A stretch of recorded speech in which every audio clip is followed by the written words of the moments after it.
At my parents' anniversary party, surrounded by family and friends, my mother raises her champagne glass. As a symbol of family unity, she smiles. Margie has generously decided to give her wedding fund to Sophie. The room freezes. I hadn't said a word. I hadn't agreed to anything, and yet they applauded. They just assumed I'd give in. Like always. My hands shake as I stand knowing this moment will change everything. My sister Sophie beams triumphantly while my fiancé Jake squeezes my hand under the table.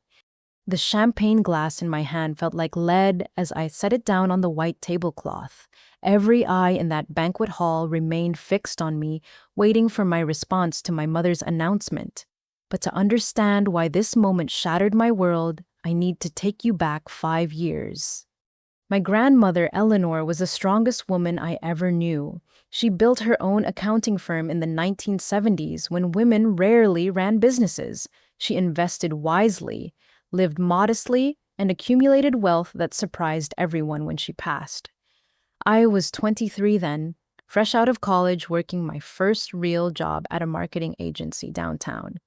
The day her will was read, my parents sat stiffly in the lawyer's office. Sophie was only 18, about to start community college. Grandmother Eleanor had thought of everything. She left the house to my parents' investments to various charities and specific funds for her grandchildren's futures. For my granddaughter Margie, the lawyer had read from the document, I leave $50,000 in trust for her wedding to be managed by her parents until such time as she chooses to marry. This fund is to ensure she starts her married life without financial burden, as I did not have that privilege. I remember how my mother's face had tightened at those words. My parents had always struggled financially despite their attempts to appear otherwise. Their restaurant Bella's Kitchen consumed money faster than it made it, but grandmother Eleanor had been clear this money was mine for my wedding. Over the years, I'd built my career carefully. Marketing manager at a respected firm by 28, I'd saved my own money too. When Jake proposed last winter at Rockefeller Center, I knew exactly how I wanted our wedding to be. Not extravagant, but meaningful. We'd spent 6 months planning, and I'd already put down deposits totaling $8,000 venue at the Riverside Gardens, photographer, caterer, the works. Sophie had gotten engaged just last week. Her boyfriend Marcus worked construction, a good, honest living, but they didn't have savings. I'd been happy for her genuinely. We'd grown apart over the years, but she was still my little sister. Now, standing in this anniversary party surrounded by relatives who were still applauding my supposed generosity, I understood why my mother had insisted on this specific venue, why she'd made such a fuss about Jake and me attending, why she'd seated us at the main table. Mom! I finally spoke, my voice cutting through the congratulations. We need to talk. Oh, sweetie, she cooed, approaching with arms wide. I knew you'd understand. Family helps family. You had no right, I said, stepping back from her embrace. The room's energy shifted, confusion rippling through the crowd. My cousin Emma, who worked at First National Bank, caught my eye from across the room. Her expression troubled me. She knew something. She'd been trying to reach me all week, leaving voicemails about urgent financial matters. I'd been too busy with wedding planning to return. Jake stood beside me, his 6-foot frame a reassuring presence. Sarah, he addressed my mother calmly, I think there's been a misunderstanding. Margie and I have already begun paying for our wedding. My father Robert finally spoke from his seat. Plans change, son. Sophie needs it more. That's not your decision to make, I said, my voice growing stronger. That money was left to me by grandmother Eleanor, your trustees, not owners.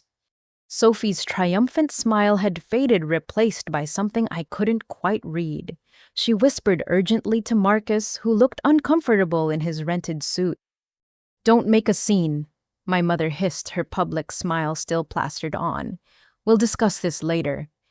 No, I said firmly. You made this public. Let's discuss it now. When exactly did I agree to give my wedding fund to Sophie?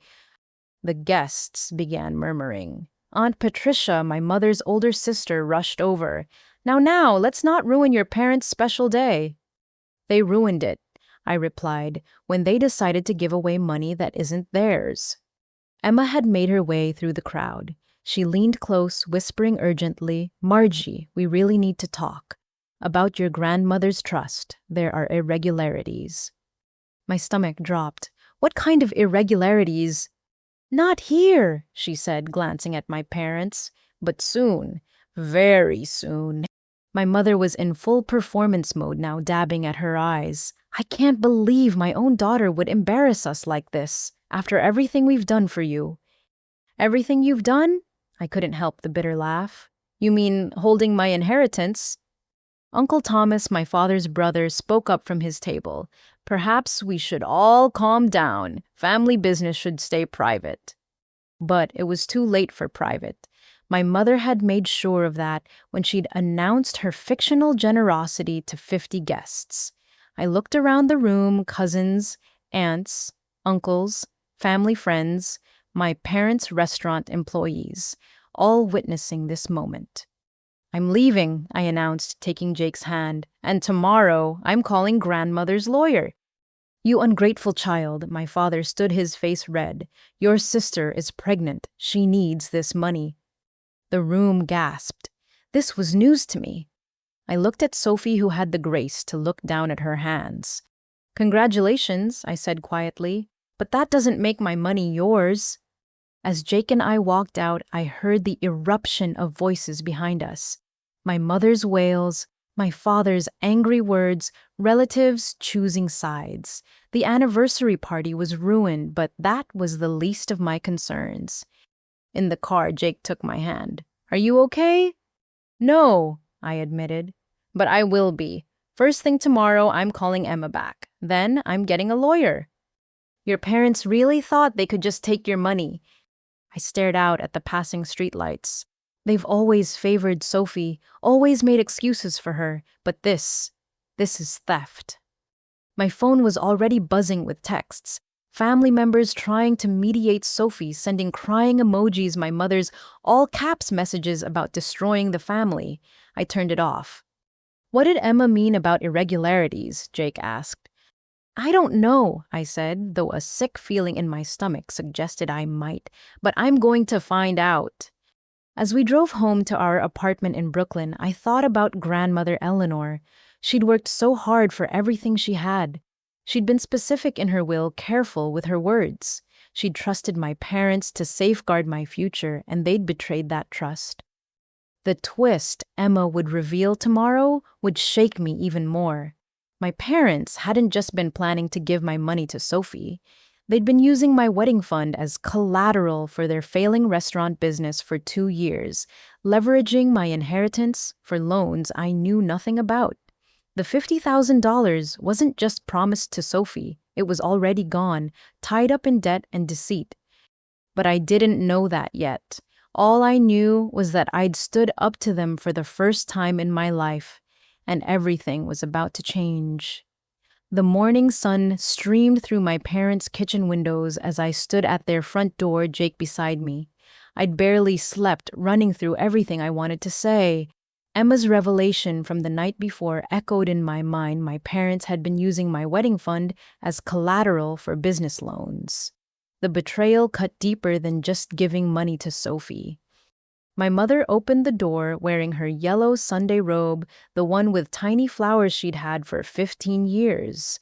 She looked older without her party makeup, the lines around her eyes more pronounced. "Oh, you're here," she said flatly, turning away without inviting us in. We followed anyway. The kitchen smelled of coffee and burnt toast. My father sat at the round oak table, newspapers spread before him, refusing to acknowledge our presence. The same table where we'd celebrated birthdays, discussed report cards, shared family dinners. Now it felt like enemy territory. "Coffee?" my mother asked, already pouring herself a cup, her movements sharp and efficient. This was Sarah Miller at her most dangerous, playing the perfect hostess while plotting her next move. "We need to talk about last night," I said, remaining standing. "Nothing to discuss," she replied, bustling around the kitchen, wiping already clean counters. What's done is done. Nothing's done, Mom. You can't just announce you're giving away my money. My father finally looked up, his reading glasses perched on his nose. Your money, that's rich, Margie. Who paid for your college? Who fed you for 18 years? I had scholarships, I reminded him, and I've been financially independent for 7 years. Ungrateful, he muttered, returning to his newspaper. Jake stepped forward. Mr. Miller. Mrs. Miller, we've already put deposits down for our wedding. $8,000 of our own money. That's your choice, my mother said, slamming a cabinet door. But family comes first. Sophie needs help. Then help her with your money, I said, not mine. The kitchen door swung open, and Sophie appeared in pajama pants and an oversized t-shirt. Her blonde hair was pulled back in a messy bun, and without makeup, she looked younger than her 23 years. But there was something calculating in her eyes I'd never noticed before. Oh, good you're here, she said, pouring orange juice like this was any other morning. Did you tell her about the venue, Mom? My blood ran cold. What venue? Sophie's eyes widened in fake innocence. Oops, was I not supposed to mention that? My mother shot her a warning look, but Sophie continued, settling into a chair with her juice. The Riverside Ballroom. It's perfect for a June wedding. Marcus and I fell in love with it. That's 10 times what Jake and I budgeted for our venue, I said slowly. Well, yeah, Sophie shrugged, but with Grandma's money, we can actually have the wedding we deserve. Deserve? The word came out sharper than intended. You know what I mean, Sophie said, her voice taking on that whiny tone she'd perfected as a child. You've always had everything. Good grades, good job, perfect Jake. I've struggled. This is my chance to have something special. I worked for what I have, I said. Must be nice, she shot back. Some of us didn't get the smart genes. My mother jumped in. Sophie's right. You've always been the golden child, Margie. Grandmother Eleanor favored you, even this wedding fund. Why did you get $50,000 while Sophie only got $25,000 for college? Which she dropped out of, I pointed out. Sophie's face flushed. That's enough, my father said, his voice carrying the authority that used to make me shrink as a child. But I wasn't a child anymore. Dad, I know about the loans. The kitchen fell silent. My mother's coffee cup stopped halfway to her lips. My father's newspaper crinkled as his hands tightened. What loans? Sophie asked, looking between our parents. Nothing, my mother said quickly. Margie's being dramatic. The loans you took out using my wedding fund as collateral, I continued, for the restaurant. Emma told me last night. She saw the documents at the bank. My father stood abruptly, his chair scraping against the floor. That's bank business. Emma had no right. She had every right when she saw my name on documents I never signed. Sophie's confident facade cracked. Wait, what, Mom, Dad? What is she talking about? Be quiet, Sophie, my mother snapped, then turned to me. The restaurant needed upgrades, new kitchen equipment, health department requirements. It was an investment in our family's future. My wedding fund wasn't your investment capital, I said, and you had no legal right to use it as collateral. Oh, legal right? My father's face turned red. We're your parents. We've managed that money for 5 years without a word from you. Because I trusted you, I said, my voice breaking slightly. Jake's hand found my shoulder, steadying me. Sophie stood, her face pale. How much did you borrow? My parents exchanged looks. That's not important, my mother said. It is if you're giving me money that doesn't exist, Sophie said, her voice rising. How much? $35,000, my father finally said. But we're paying it back. With what? I asked. The restaurant barely breaks even. That's none of your concern, he said. It is when it's my money you're gambling with. Sophie sank back into her chair. So there's only $15,000 left.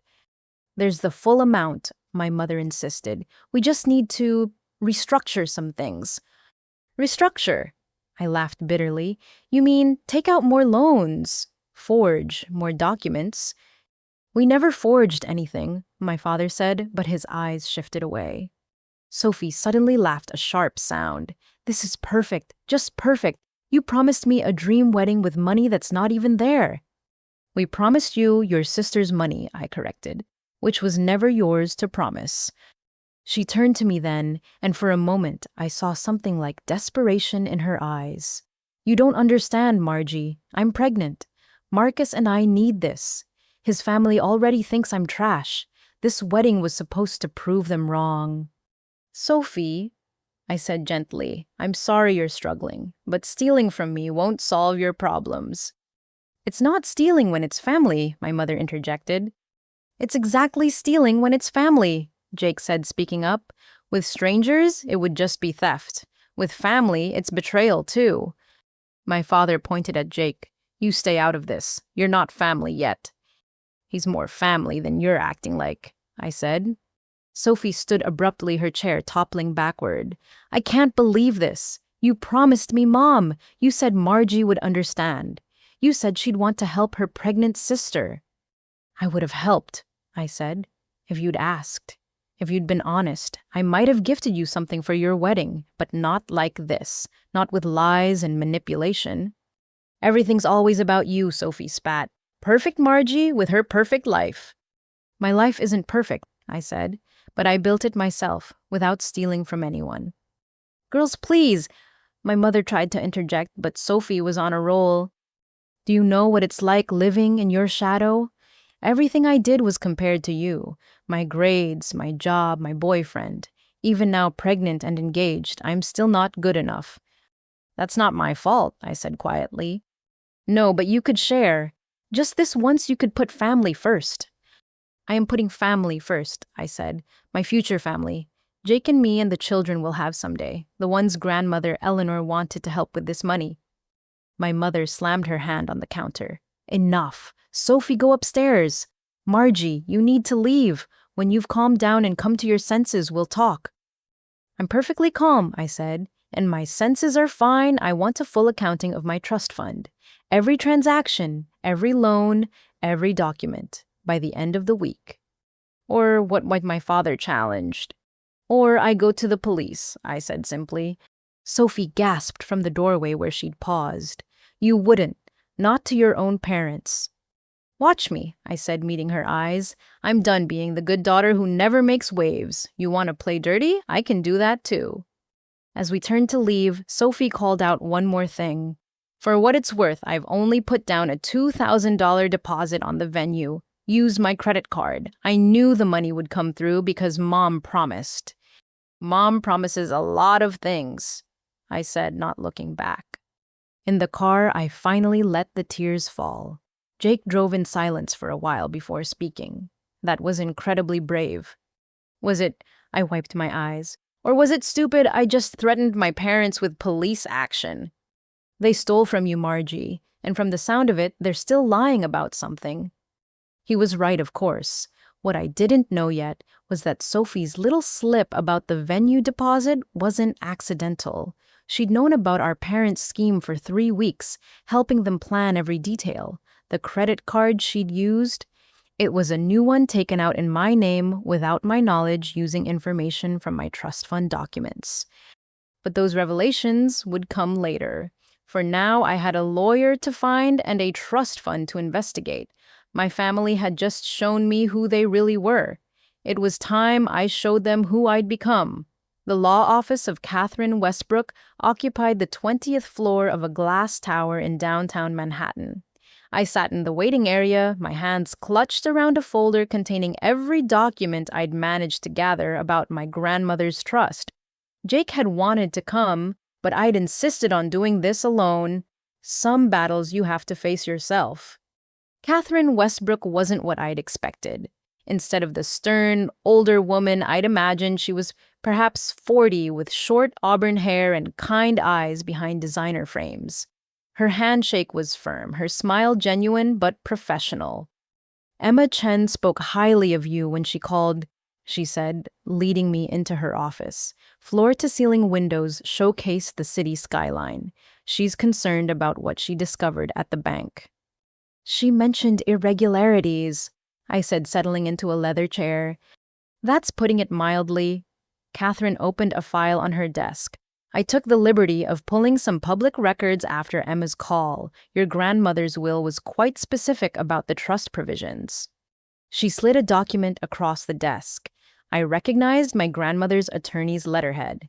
This is a copy of the original trust documentation. Read Section 4. My eyes scanned the legal language until I found it. My breath caught.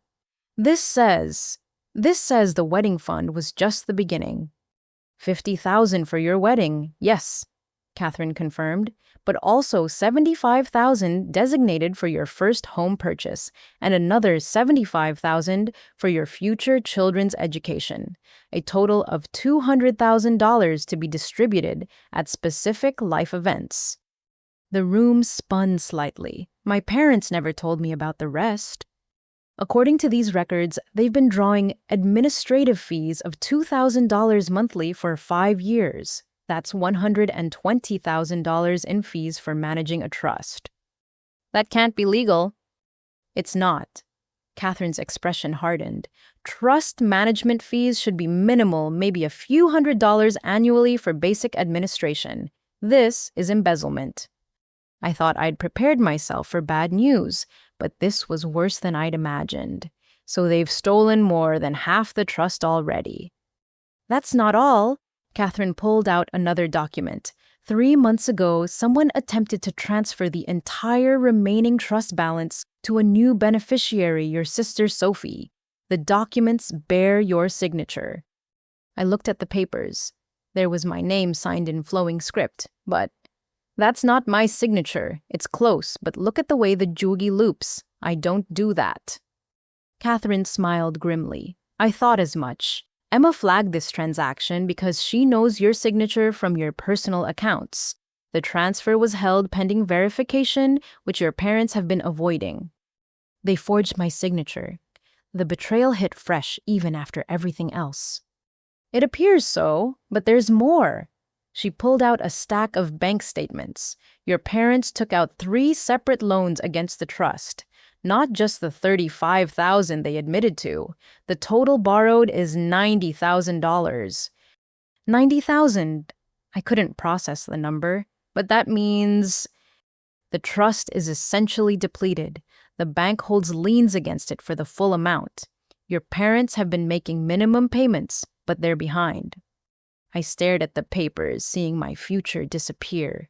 The wedding. Jake and I planned the house we dreamed of buying, the college funds for children we didn't even have yet. Can we recover any of it? That's what we're going to find out, Catherine said. But first, I need you to understand the full scope.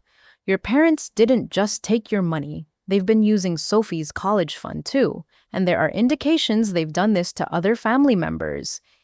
Uncle Thomas, I said suddenly. At the anniversary party, he said something about 20 years ago. Catherine made a note. We should speak with him. Pattern behavior strengthens our case. She leaned forward. Margie, what I'm about to show you might be difficult. She produced a manila envelope marked confidential. Inside were photocopies of what looked like journal entries in my mother's handwriting. How did you get these? Emma has a friend in the bank's loan department. When your parents applied for the latest loan, they had to provide personal financial information. Your mother accidentally included pages from her personal journal in the documentation. I read the first entry dated 2 years ago. Margie doesn't deserve Eleanor's money. She's always been too proud, too independent. Sophie needs it more. Sophie appreciates family. I'll find a way to make this right to balance the scales. Eleanor was wrong to favor Margie.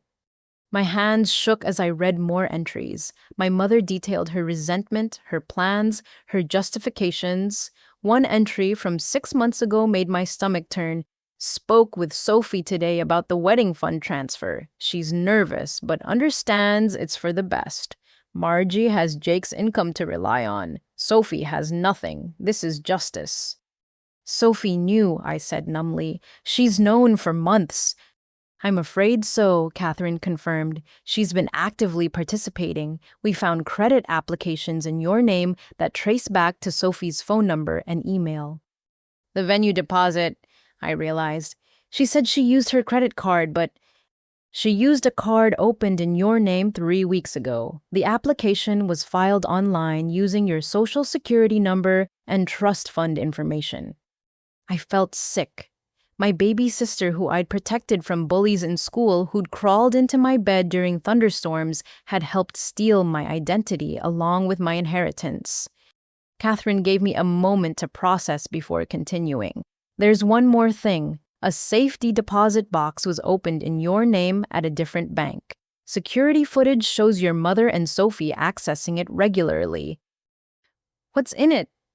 We'll need a court order to find out, but based on withdrawal patterns from your trust, I suspect they've been converting funds to cash and storing it there, possibly preparing to hide assets if legal action was taken. The evidence kept mounting.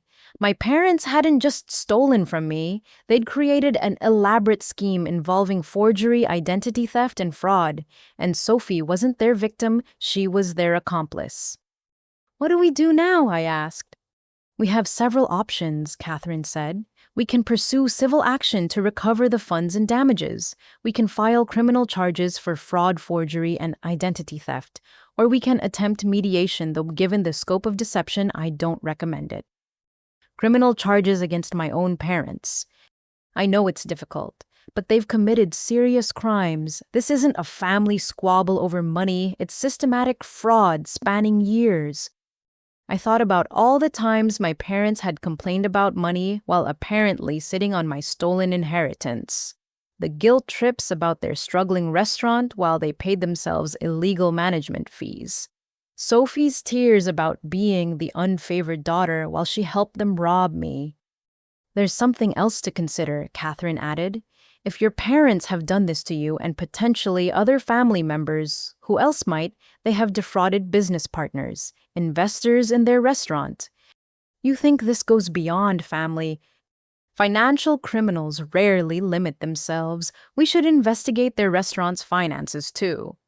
I signed the papers, authorizing Catherine to represent me, my hand steady, despite everything. I want to pursue all legal options, civil and criminal. You're sure once we start this process, it will be difficult to stop? Your family relationships... My family relationships ended the moment they forged my signature, I said. I want justice, and I want to make sure they can't do this to anyone else. Catherine nodded approvingly. I'll file the necessary paperwork today. We'll start with an emergency injunction to freeze the remaining trust assets and any accounts in your name. Then we'll petition for full financial discovery. What about the safety deposit box? I'll request an emergency court order. If they're hiding cash assets, we need to move quickly. As I prepared to leave, Catherine asked one more question. Is there anyone in your family you trust? Anyone who might have information or documentation? Maybe Uncle Thomas, I said. And there's someone else. My grandmother's best friend, Dorothy Chen, Emma's grandmother, actually. She and my grandmother were close. She might know something. Reach out to them, Catherine advised. Quietly. We don't want your parents destroying evidence. I left the office building into the bright afternoon sun, feeling oddly disconnected from the bustling city around me. My phone had been silent all morning. I'd blocked my parents' and Sophie's numbers. But as I walked to the subway, it rang. Unknown number. Hello. Margie. This is Dorothy Chen. Emma told me you might need to speak with me. I have something from your grandmother, something she asked me to keep safe until the right moment. I think that moment has come. The twist in my stomach wasn't from fear this time, it was anticipation. My grandmother had prepared for this. Somehow she'd known. Can we meet tomorrow? I asked. Come to my apartment, Dorothy said. And dear, bring that nice young man of yours. What I have to show you? You'll want support. As I descended into the subway, I realized the true depth of what I was uncovering. This wasn't just about money anymore. It was about patterns of deception, layers of lies, and a family sickness that went back decades. My grandmother had seen it all and tried to protect me. Tomorrow, I'd learn just how far ahead Eleanor had been thinking. The text from Aunt Patricia arrived at 6 in the morning. Family meeting at my house. 2 p.m. Be there. No question mark, no please. Just a command wrapped in 5 words the way Patricia had always operated. Jake read it over my shoulder as we sat at our kitchen table. You don't have to go. Yes, I do, I said, sipping coffee that had gone cold. If I don't show up, they'll spin whatever narrative they want. By noon, my phone had logged 47 missed calls from various relatives. The family grapevine had been working overtime. Some messages offered support, others condemnation, most demanded both sides of the story, as if there were 2 valid perspectives on theft and forgery. Aunt Patricia's house in Westchester was exactly what you'd expect from a woman who'd married well and never let anyone forget it. The circular driveway held more cars than usual the family tribunal had assembled. Jake parked our Honda between Uncle Thomas's pickup truck and Cousin Michael's Tesla. Remember, Jake said, squeezing my hand, we don't owe them anything. We can leave whenever you want. The living room was staged like a courtroom. Patricia had arranged the furniture in a circle with my parents holding court on the main sofa. Sophie sat beside them, tissue box in her lap, already performing grief. Various aunts, uncles, and cousins filled the remaining seats. The only empty chairs were clearly meant for the accused Jake and me. How nice of you to come, Patricia said, air-kissing my cheek. Her perfume was overwhelming, expensive, and aggressive. We're all just devastated about this misunderstanding. It's not a misunderstanding, I said, clearly not taking the designated seats. It's fraud. The room erupted. Cousin Jennifer gasped theatrically. Uncle Paul muttered about airing dirty laundry. My mother began crying on cue. How can you say such things? Patricia demanded. Your poor mother is beside herself. Your father can't sleep. And Sophie, look at her. You're causing stress to a pregnant woman. Sophie dabbed at her eyes, but I caught her watching me through her fingers. The performance was good, but not perfect. Sas, speaking of Sophie's pregnancy, I said conversationally, has anyone seen an ultrasound, been to a doctor's appointment with her? The room fell silent. Sophie's tissue dabbing stopped. What are you implying? My father growled. Just curious, I said. She's been pregnant for a few weeks, already showing quite a bit for someone so early along. Marcus, who'd been silent in the corner, shifted uncomfortably. Sophie shot him a warning look, but he spoke anyway. We haven't actually been to the doctor yet. Sophie says it's too early. Too early for a doctor, but not too early to need $200,000, I asked. Enough, Patricia commanded. We're not here to question Sophie's pregnancy. We're here to fix this family before it's destroyed. The family was destroyed when my parents stole my inheritance, I said. Uncle Thomas, who'd been nursing a beer in the corner, finally spoke up. Maybe we should hear Margie out pat. She's not the type to make accusations lightly. Patricia rounded on her brother-in-law. Oh, you'd take her side? Still bitter about ancient history? What ancient history? I asked, looking at Thomas. He met my eyes steadily. 22 years ago, your parents convinced me to invest in their first restaurant, said Mom had left them startup money. I found out later that money was supposed to be mine for my daughter's college fund. By then, it was gone. Thomas, my mother said sharply, that was different. Was it? He asked. You forged my signature too. I just didn't have the guts to do anything about it. The room stirred uneasily. Other relatives were exchanging glances, puzzle pieces clicking into place. Who else? I asked the room. Who else has lent them money that was never repaid? Who else has had financial documents go missing? Who else has been told to put family first while they empty your pockets? This is ridiculous. My father stood, his face purple. We're your parents. We've sacrificed everything for you girls. Name one sacrifice, I challenged. One thing you gave up that wasn't someone else's money? How dare you? I dare because I have proof, I interrupted. Bank records, forged documents, a paper trail of theft going back years. My lawyer has it all. Lawyer. Cousin Jennifer clutched her pearls. You hired a lawyer against your own parents. I hired a lawyer because my own parents stole $200,000 and committed identity theft, I corrected. Sophie suddenly stood swaying dramatically. I can't take this stress. The baby? Sit down, Sophie, I said coldly. We both know there's no baby. The room gasped. Marcus stood abruptly. What? Sophie's face crumbled, not with tears, but with rage. You have no right. I have every right. You've been faking a pregnancy to manipulate everyone's sympathy while helping our parents rob me. The prosthetic belly, the conveniently timed announcement, the refusal to see a doctor. It's all lies. You're insane, Sophie sputtered, but her hand moved protectively to her stomach in a way that looked rehearsed. Marcus was staring at her. Soph, tell her she's wrong. Of course I'm pregnant, Sophie said, but her voice wavered. I can't believe my own sister would. Then prove it, I said simply. Take a pregnancy test right now. Patricia, you must have one in your bathroom. Let's settle this. This is degrading, my mother interjected. Sophie doesn't need to prove anything to you. She does if she's using a fake pregnancy to steal my money, I countered. The room divided into camps. Some relatives defended Sophie's right to privacy. Others, sensing blood in the water, demanded proof. Marcus looked increasingly uncertain. Patricia, ever the drama queen, produced a pregnancy test from her bathroom. This is absurd, but if it will stop this fighting... Sophie grabbed the box, then hesitated. This is humiliating. I won't do it. Because you can't, I said quietly. Marcus reached for the box. Soph, just take it. Prove her wrong. Sophie's mask finally slipped. Fine, you want the truth, I'm not pregnant. Happy now. The admission created chaos.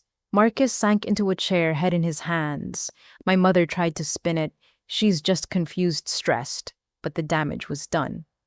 I was going to get pregnant, Sophie said defensively, after the wedding, with proper financial security. It was just a small lie to ensure our future. Small lies.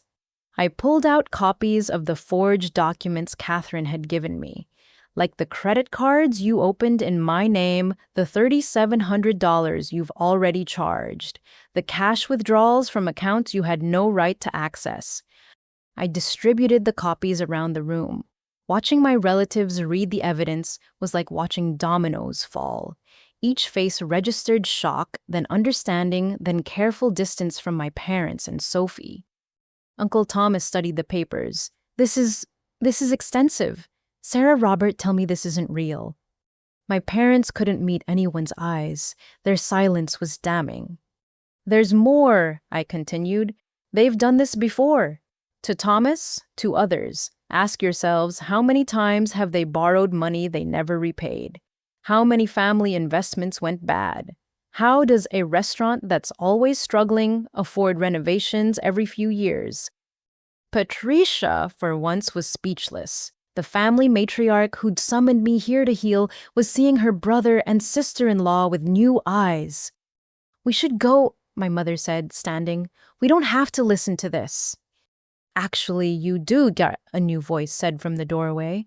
Dorothy Chen entered elegant in her 70s, carrying an old leather briefcase. Emma was with her. Mrs. Chen, my mother blanched. What are you doing here? Eleanor asked me to watch over her granddaughters, Dorothy said calmly. I've been negligent in that duty, but no more. She opened the briefcase, revealing documents, photographs, and what looked like letters. 27 years ago, Eleanor discovered you'd been stealing from the family business, Sarah. She gave you a second chance because of the girls. She documented everything. My mother sank back onto the sofa. That's ancient history. History repeats, Dorothy said, pulling out a sealed envelope. Eleanor wrote this 5 years ago before she died. She suspected you'd eventually target Margie's inheritance. She was right. She handed me the envelope. My grandmother's handwriting spelled out my name. Inside her familiar script. My dearest Margie, if you're reading this, your parents have shown their true nature.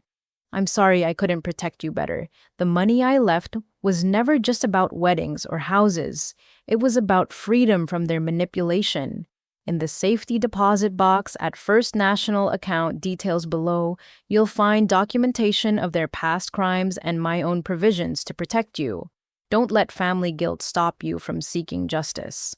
Some people are family by blood, others by behavior. Choose wisely. All my love, Grandmother Eleanor. The room was silent as I read aloud. When I finished, Sophie laughed bitterly. Of course she protected perfect Margie. Even from the grave, I'm second best. She protected both of you, Dorothy said gently. There's a letter for you too, Sophie, but your parents intercepted it. They've been intercepting quite a bit. The fallout was immediate and devastating. Relatives who defended my parents moments ago now edged away. Marcus walked out without a word to Sophie. Patricia announced she needed a drink at 2:30 in the afternoon. My parents tried one last manipulation. We're still your parents, my mother said. Whatever mistakes we made, we love you. You love money, I said simply. You've proven that repeatedly. As Jake and I left, Uncle Thomas caught my arm. I'm proud of you, kid. Wish I'd had your courage 20 years ago. It's not too late, I told him. Catherine, my lawyer, she'd be happy to review your case too. In the car, I finally allowed myself to feel the weight of what had happened. My family was shattered, but maybe it had always been broken. I'd just been too young, too hopeful to see it. What's in the safety deposit box? Jake asked. We'll find out tomorrow, I said. Catherine got the court order. My phone buzzed with a text from Dorothy. Your grandmother also left you something else. Not money, something better. Come see me this week. As we drove home, I thought about Grandmother Eleanor's words. Choose wisely. I'd chosen truth over comfortable lies, justice over false peace. The war was far from over, but I'd won this battle. The real surprise would come tomorrow when we opened that safety deposit box. My parents hadn't just hidden cash, they'd hidden evidence of crimes that went far deeper than anyone imagined. And Sophie's fake pregnancy, that was just the beginning of her deceptions. Monday morning started with my office receptionist looking uncomfortable. Margie, your parents are in the lobby. They say it's urgent. My stomach dropped. I'd been expecting retaliation, but not at my workplace. Through the glass doors, I could see them, my mother in her best dress, the navy one she wore to church, my father in his only suit. They looked like respectable people, not the criminals I'd discovered them to be. Tell them I'm in a meeting, I said. I did. They said they'll wait all day if necessary. My phone buzzed. Sophie, Mom and Dad just want to talk. Stop being dramatic. Then another, you're killing Mom with stress. Another, Dad's blood pressure is through the roof because of you. I blocked her number and called building security. But my parents had been crafty. They'd signed in as potential clients for the firm. Security couldn't remove them without cause. By 10 o'clock, they'd escalated. My mother approached every employee who entered the lobby, telling them she was Margie Miller's mother, that there was a family emergency. My father cornered one of our junior associates in the elevator, asking questions about me. My boss, Richard, called me into his office. Margie, what's happening? Your parents are making quite a scene downstairs. I gave him the abbreviated version, family financial dispute, legal action pending. His expression grew concerned. I need you to handle this, he said. We have clients coming in this afternoon. This can't continue. I went downstairs, Jake meeting me in the lobby. I texted him for backup. My parents' faces lit up when they saw me, then darkened when they noticed Jake. Sweetheart! My mother rushed forward, arms outstretched. We've been so worried. You won't answer our calls. Because I have nothing to say to you. I stepped back from her embrace. Don't be like this, my father said, his voice carrying across the marble lobby. We're family. We solve problems together. Like you solved your financial problems with my inheritance. Several people were watching now. My co-workers, clients, strangers. My parents had calculated this public pressure to force civility. Let's discuss this somewhere private, I said. No, my mother said loudly. You've been avoiding us. We'll talk here. Then we have nothing to talk about. Please leave. I'm your mother, she practically shouted. I carried you for 9 months. I raised you, and this is how you repay me with lawyers and accusations. Security approached, alerted by the rising voices. My father noticed and suddenly clutched his chest. My heart. The stress. My mother screamed, Look what you've done. He's having a heart attack. Chaos erupted. Someone called 911. Others crowded around. My father sank dramatically to a bench, my mother cradling his head. But I'd seen this performance before at the restaurant when health inspectors arrived during tax audits whenever accountability loomed. His color's good, Jake observed quietly. No sweating, no actual distress. He's faking. The paramedics arrived and confirmed what we suspected, normal vital signs, no cardiac event. My father made a miraculous recovery, insisting he just needed air. The paramedics exchanged knowing looks. This is harassment. I told building security. They're not clients. Please remove them. As security escorted them out, my mother shrieked for everyone to hear, My own daughter is killing me. She's stolen everything from us. She's destroying our family. The scene was mortifying. Richard called me back to his office immediately. Margie, I understand family issues can be complicated, but this cannot happen again. It won't. I'm getting a restraining order. That evening, the harassment escalated. My phone rang constantly from unknown numbers, my parents using burner phones. The messages were alternately pleading and threatening. Please, baby girl, just talk to us. You're going to regret this. We gave you everything. You ungrateful bitch. Your grandmother would be ashamed. We know where you live. That last one chilled me. Jake installed extra locks on our apartment door and a security camera in the hallway, but the real assault came through Sophie. Her texts flooded in from new numbers as fast as I could block them. I lost my job because of you. Marcus left me. I have nowhere to go. This is all your fault. I'll ruin your wedding like you ruined my life.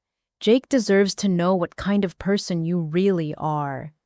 Then the social media campaign began. Sophie posted on every platform painting herself as the victim of a cruel sister who'd abandoned family in their time of need.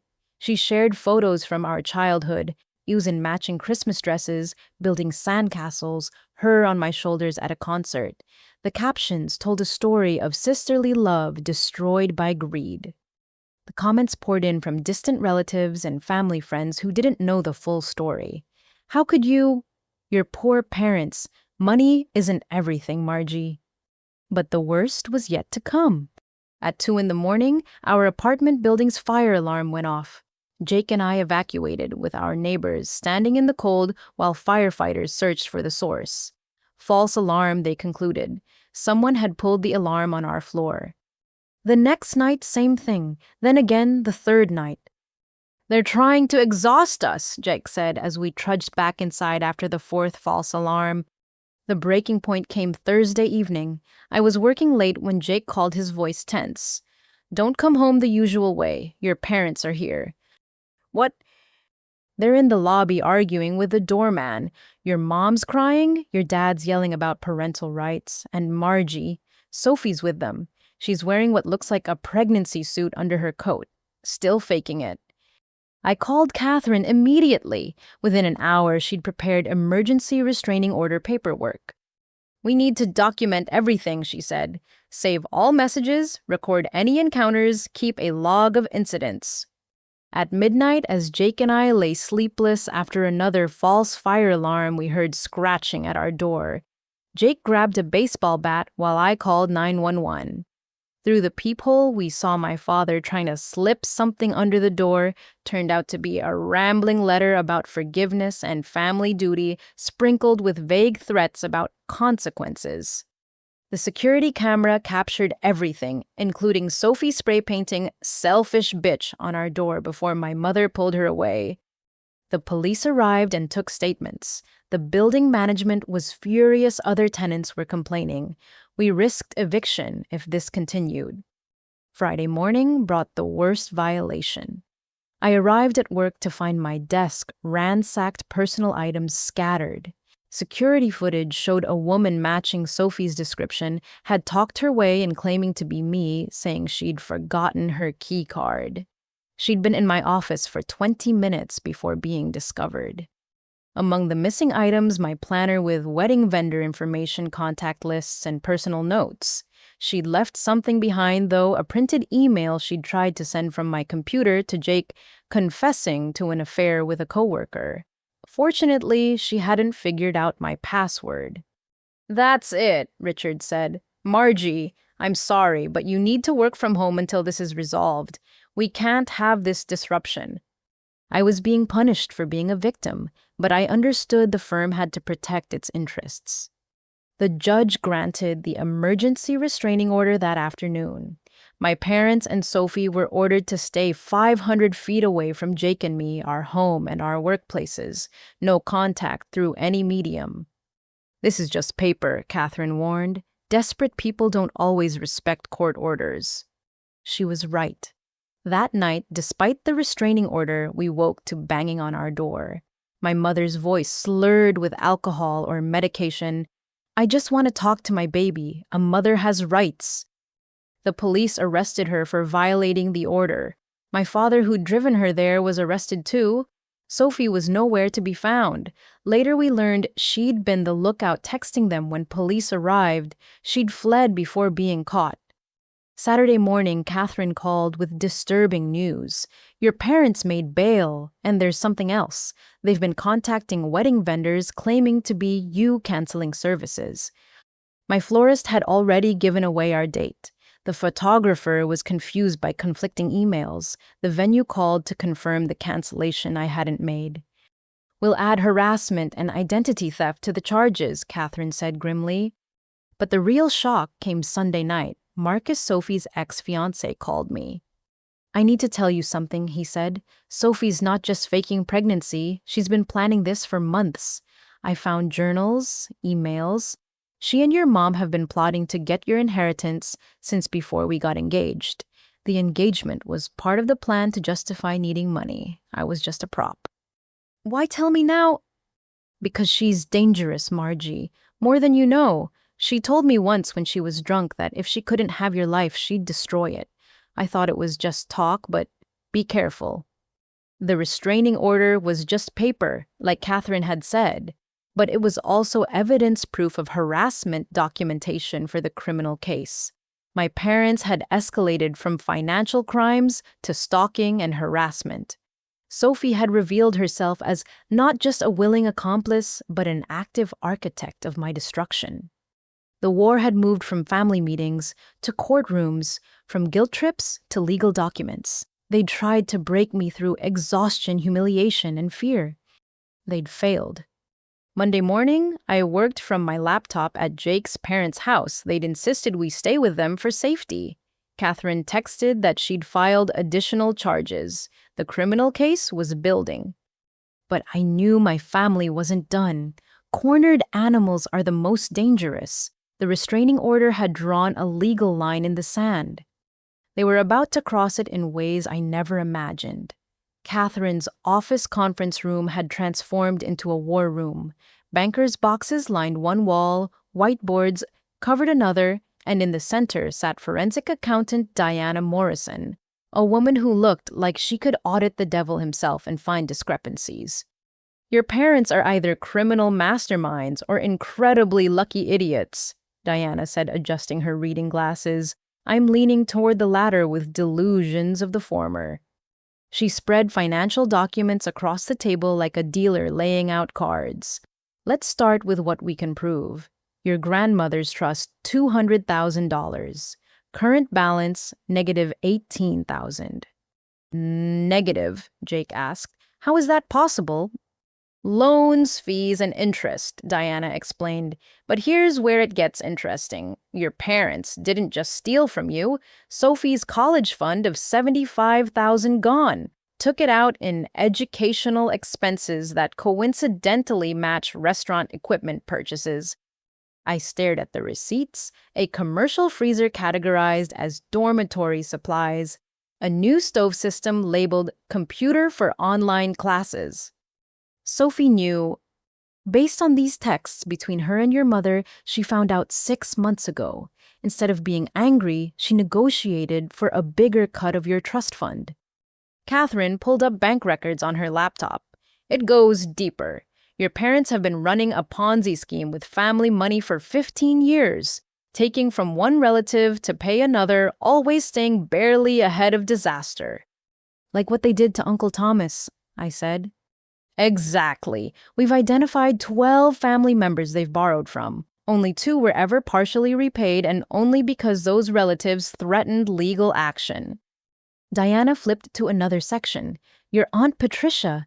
That renovation she funded for the restaurant 5 years ago. They told her it cost $40,000. It actually cost $20,000. They pocketed the difference. Patricia's going to lose her mind, I murmured. She already has, Catherine said. She called this morning, wants to join the lawsuit. Can she? We're building a class action case. Multiple victim systematic fraud pattern behavior spanning decades. Diana pulled up a new document. Now for the really damning evidence. Your mother kept meticulous records not of crimes but of justifications. Look at this. It was a spreadsheet titled Family Equity Redistribution. My mother had assigned point values to every family member based on need, appreciation, and family loyalty. I had the lowest score. She actually created a system to justify theft, Jake said, incredulous. It's fascinating from a psychological perspective, Diana noted. She convinced herself she was being fair, rob from the undeserving to give to the worthy. Catherine's assistant knocked and entered. The private investigator is here with his report. Marcus Blackwood looked more like an accountant than a PI mild-mannered wearing a cardigan, but his findings were anything but mild. Your parents have been planning their escape for 3 months. He began placing surveillance photos on the table. They've been visiting a Costa Rican embassy, getting paperwork in order. They've already wired funds to a bank in San Jose. How much? $47,000, hidden in various accounts under fake business names. Where did they get that money? I asked, though I suspected I knew. Marcus showed more documents. They took out a second mortgage on their house without telling anyone. Also, they've been selling restaurant equipment and pocketing the cash. The restaurant is essentially a shell now. They're going to run, Catherine stated flatly. Already tried, Marcus said. They had tickets booked for next week, but the restraining order violation arrest froze their assets. They can't access the Costa Rica funds now.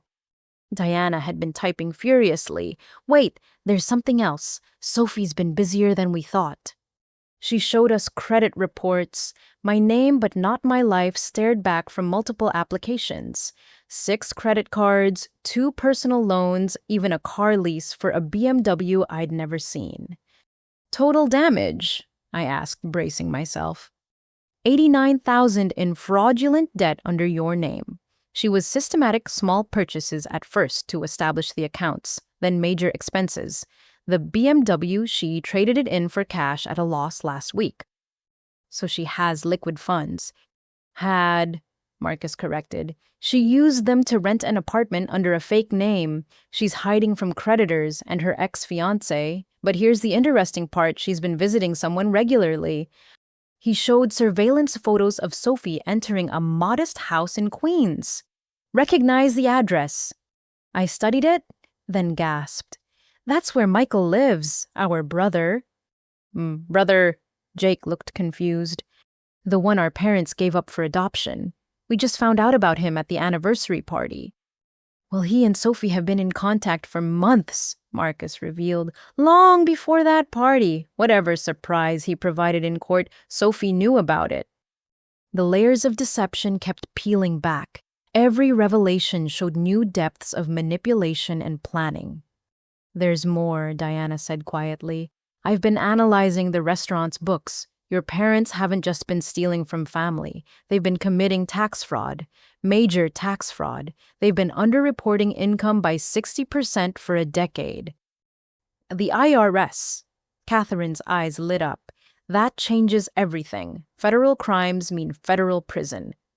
And no fleeing to Costa Rica, Marcus added. Catherine began making notes rapidly. With IRS involvement, we can freeze everything, every asset, every account. Your parents won't be able to buy a cup of coffee without court approval. What about Sophie? I asked. Identity theft across state lines makes it federal too. She used your information to apply for credit in New Jersey and Connecticut. My phone buzzed. Dorothy Chen texting, "Can you come by today? I have something important to show you." I need to see my grandmother's friend, I told the team. She has documents my grandmother left. Take Marcus with you, Catherine suggested. We don't know what your family might do next. Diana was still digging through files. One question: did your parents ever mention investing in other businesses? No, just the restaurant. Why? She showed me incorporation documents. They're listed as partners in 4 other ventures. All failed. All left investors holding the bag. Your parents walked away with management fees each time. They're professional con artists, Jake said. No, Diana corrected. Con artists are smart. Your parents are just greedy and desperate. They leave evidence everywhere because they genuinely believe they're entitled to everyone else's money. Marcus pulled out one final photo. This was taken yesterday. Recognize the woman with Sophie. I looked closer. A woman in her 50s, well-dressed, familiar somehow. Then it clicked. That's Jake's mother's friend, Linda Thompson. She's been asking about our wedding plans. So, Sophie's cultivating new marks, Marcus concluded. She can't steal from family anymore, so she's moving to your social circle. The scope was staggering. My parents and sister hadn't just stolen from me, they'd created a criminal enterprise that touched dozens of lives. And they were still operating, still planning, still believing they'd escape consequences. What do we do? I asked Catherine. We hand everything to the FBI, she said simply. Financial crimes of this magnitude, interstate fraud, tax evasion. This is beyond state court now. The FBI, the reality hit me. My parents could actually go to federal prison. They made their choices, Catherine reminded me gently. Every forged document, every stolen dollar, every lie, those were choices. Now they face the consequences. As we prepared to leave, Diana called out one more thing. Margie, that safety deposit box we're opening tomorrow. Based on withdrawal patterns, there's at least $200,000 in cash hidden there, maybe more. That's more than they stole from me. Which means they've been stealing from others we haven't identified yet. The real question is, who else are they running from? Tomorrow would bring answers. The safety deposit box, Dorothy's documents, and whatever else my grandmother had hidden. But tonight I had to process the truth that my family weren't just thieves. They were career criminals who happened to share my DNA. The pounding on my door at midnight made my heart race. Jake grabbed the baseball bat while I checked the security camera. Sophie stood in the hallway, soaked from rain makeup running down her face, looking nothing like the calculating criminal we'd been tracking. Please, she called out. I know about the restraining order. I'll stand back. I need to talk to you. I need help. We should call the police, Jake said. Wait. Something in her voice stopped me. Desperation, yes, but also fear. Real fear, not the performed emotion I'd grown used to. I opened the door but kept the chain on. You have 2 minutes before I call 911. They're going to kill me, Sophie said, her voice shaking. Not literally, but Mom and Dad, they've lost it. When they found out about the frozen accounts, they blamed me. Said I was sloppy, left too much evidence. Mom hit me. She turned her face to the light, showing a bruised cheek. You helped them steal from me, I said coldly. Why should I care? Because I know where the bodies are buried, literally, she laughed hysterically. Not actual bodies, but financial ones, and I'm willing to tell you everything if you help me get away from them. Jake and I exchanged looks. This could be another manipulation, but come in, I decided, but Jake's calling our lawyer. One wrong move and you're arrested. Sophie entered slowly like a beaten dog expecting another kick. She looked around our apartment, modest but clean, filled with photos of genuine happy moments. Her shoulders sagged. You want some tea? I offered, surprising myself. You're being nice to me, she said, fresh tears starting. After everything. I'm being cautious, I corrected. Now talk. Catherine answered on the third ring alert despite the late hour. Put her on speaker, she instructed. Sophie, anything you say can be used against you. You should have a lawyer present. I don't care anymore, Sophie said. I just want out. She started from the beginning, the real beginning. It started when I was 15.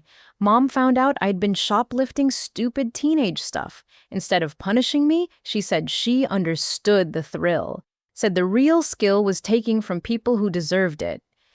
Deserved it. People who had too much. People who didn't appreciate family. People like you. Sophie's voice was bitter. She'd been poisoning me against you for years. Every achievement of yours was proof you thought you were better than us. Every success was you showing off. I was just living my life, I said. I know that now. But then I believed her. She made me feel special, like we were partners. She taught me to forge signatures starting with permission slips, then checks, then legal documents. She groomed you, Jake said quietly, like a predator. Sophie nodded miserably. By the time I realized what was happening, I was in too deep. The credit cards in your name, that was Mom's idea, but she made me do the applications. Said it would be good practice. Practice for what? The big score. Your trust fund was always the target, but it was supposed to be a long con. Get you married off. Wait for kids, then slowly drain it as family loans. You'd be too busy to track. But then the restaurant started failing faster than expected. Catherine interrupted. Sophie, I need you to be very clear. Are you saying your mother planned this for years?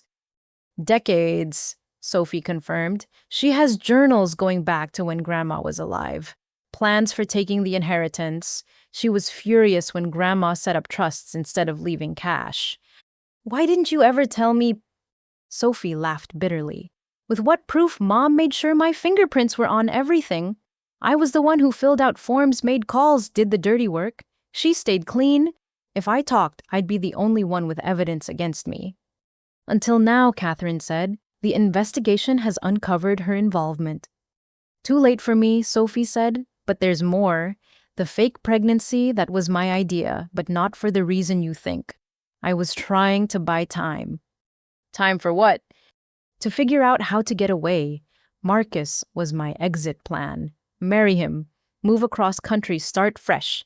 But when he found out about the fake pregnancy and the scams he left, can't blame him. So you doubled down instead. Well, what choice did I have? Mom said if I didn't play along, she'd make sure I took the fall for everything. She has recordings of me admitting to crimes documents with my signature. She's been building a case against me as insurance. Where are these recordings? Catherine asked sharply. Safety deposit box at Chase Bank. Different from the one you found. Mom doesn't know I know about it, but I followed her once. She keeps everything there, recordings, documents, even photos of me taking money from the register at the restaurant when I was 17. All dated, all documented. We'll need a warrant, Catherine muttered. Sophie pulled out a key. Or you could just have this. I made a copy last month, was planning to destroy everything before I ran, but I'm tired of running before I even start.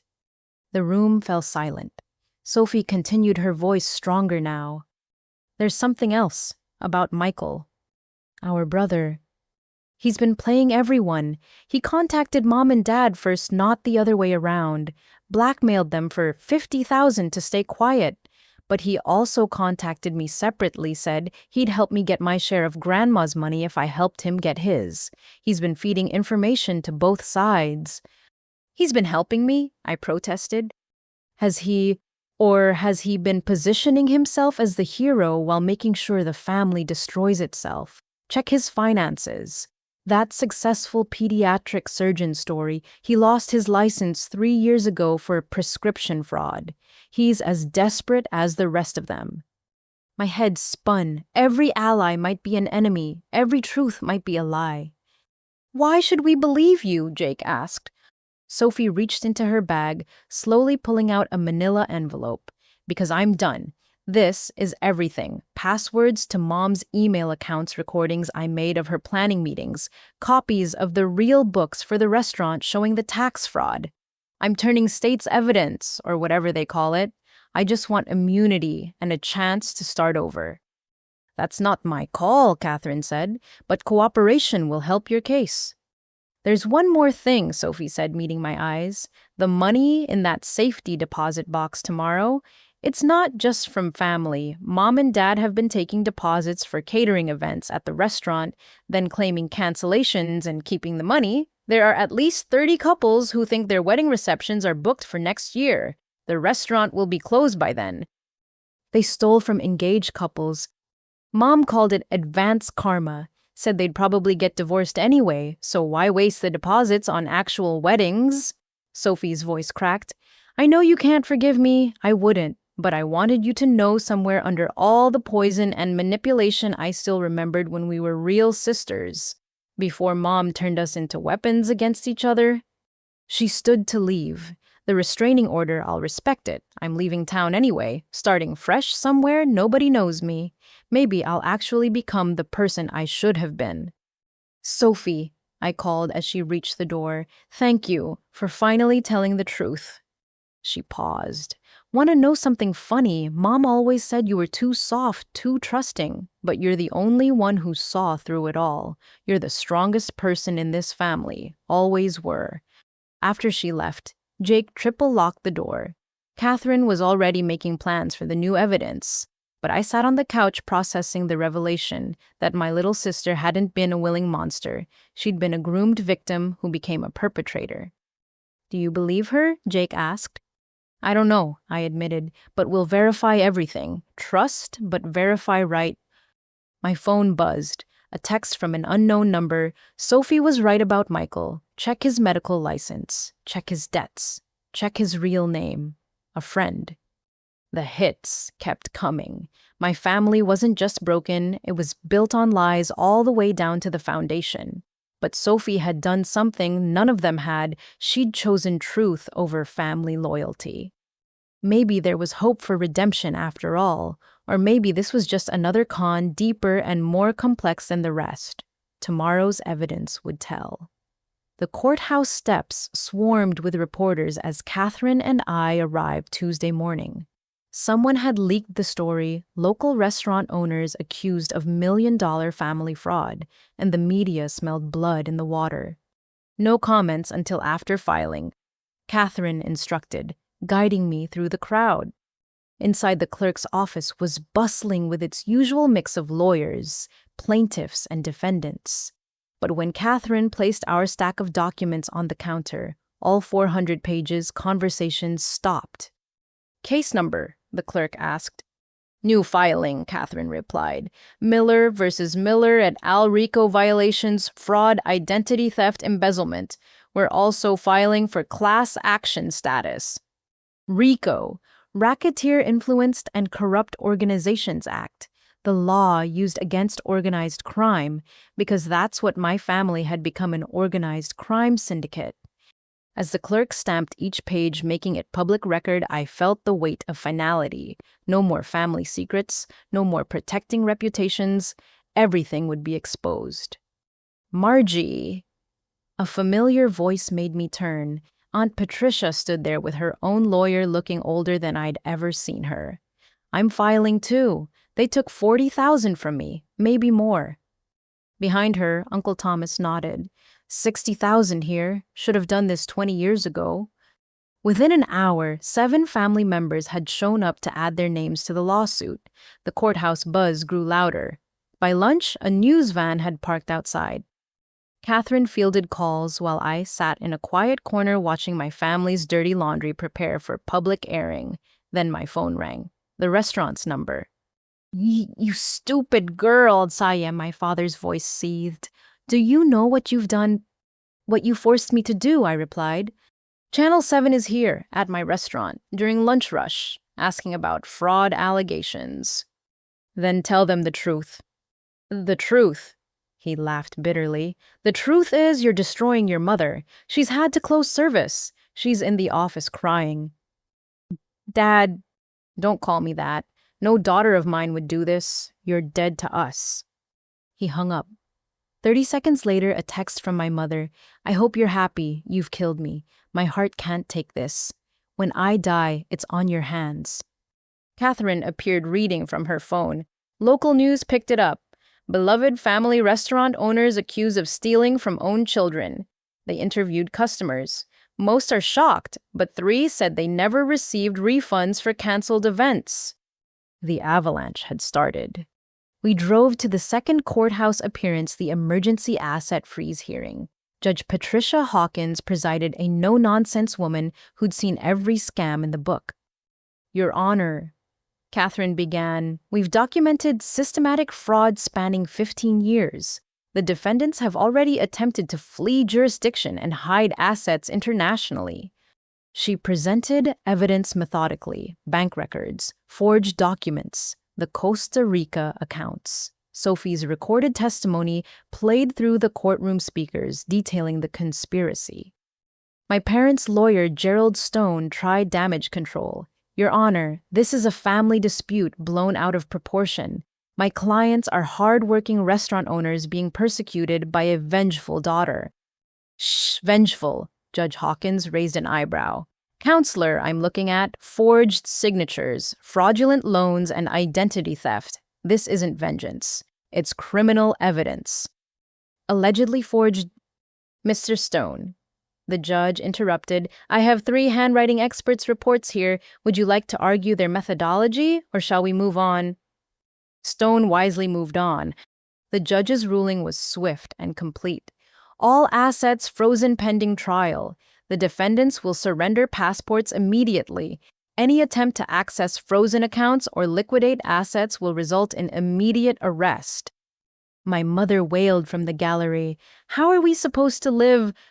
The same way your victims did, Judge Hawkins replied coldly. Within your means. Court adjourned. Outside, the media circus had grown. Catherine gave a brief statement while I stood silently beside her, trying not to see the restaurant employees in the crowd, people who'd lose their jobs because of my parents' crimes. Ms. Miller, why did you wait so long to file? A reporter shouted. I stepped to the microphones. Because I hoped my family would do the right thing. Because I believed blood meant something. I was wrong. Do you regret going public? I regret that it was necessary. I regret that my parents chose greed over family, but I don't regret seeking justice. What about your sister? She's been cooperating. No questions about ongoing investigations. Catherine intervened, leading me away. The afternoon brought unexpected support. Former restaurant employees called Catherine's office with their own stories, unpaid wages, bounced checks, promises of bonuses that never materialized. The class action was growing beyond family. But the real shock came at 4:30. Michael, our supposed brother, held his own press conference. I've been trying to help my sisters navigate this family tragedy, he said, looking every inch the concerned physician. It's heartbreaking to discover the parents who gave me up for adoption have also betrayed the daughters they kept. Reporters ate it up. The abandoned son, the successful doctor, the voice of reason in family chaos. But I remembered Sophie's warning. Catherine's investigator was already checking Michael's credentials. Within hours, we had the truth. His medical license had indeed been revoked. He wasn't practicing pediatric surgery. He was selling supplements through a multi-level marketing scheme. Do we expose him now? I asked Catherine. Not yet. Let him think he's playing us. Meanwhile, we investigate his connection to your parents' schemes. That evening, the restaurant's Yelp page exploded with 1-star reviews. The Google listing showed permanently closed. Food vendors called demanding payment for orders. My phone buzzed constantly. Cousin Jennifer, thanks for ruining Christmas. Former classmate, saw the news. Your poor parents. Unknown number. You're a money-hungry bitch. Another unknown, good for you. They cheated my grandmother too. Jake fielded calls while I sat numbly on our couch watching local news replay my courthouse statement. The Chiron read, "Daughter sues parents in $1 million fraud case." "Turn it off," I said finally. "You did the right thing," Jake assured me. "Did I 20 people lost their jobs today? My parents are probably going to prison. Sophie's life is destroyed. For what money? I'll probably never recover."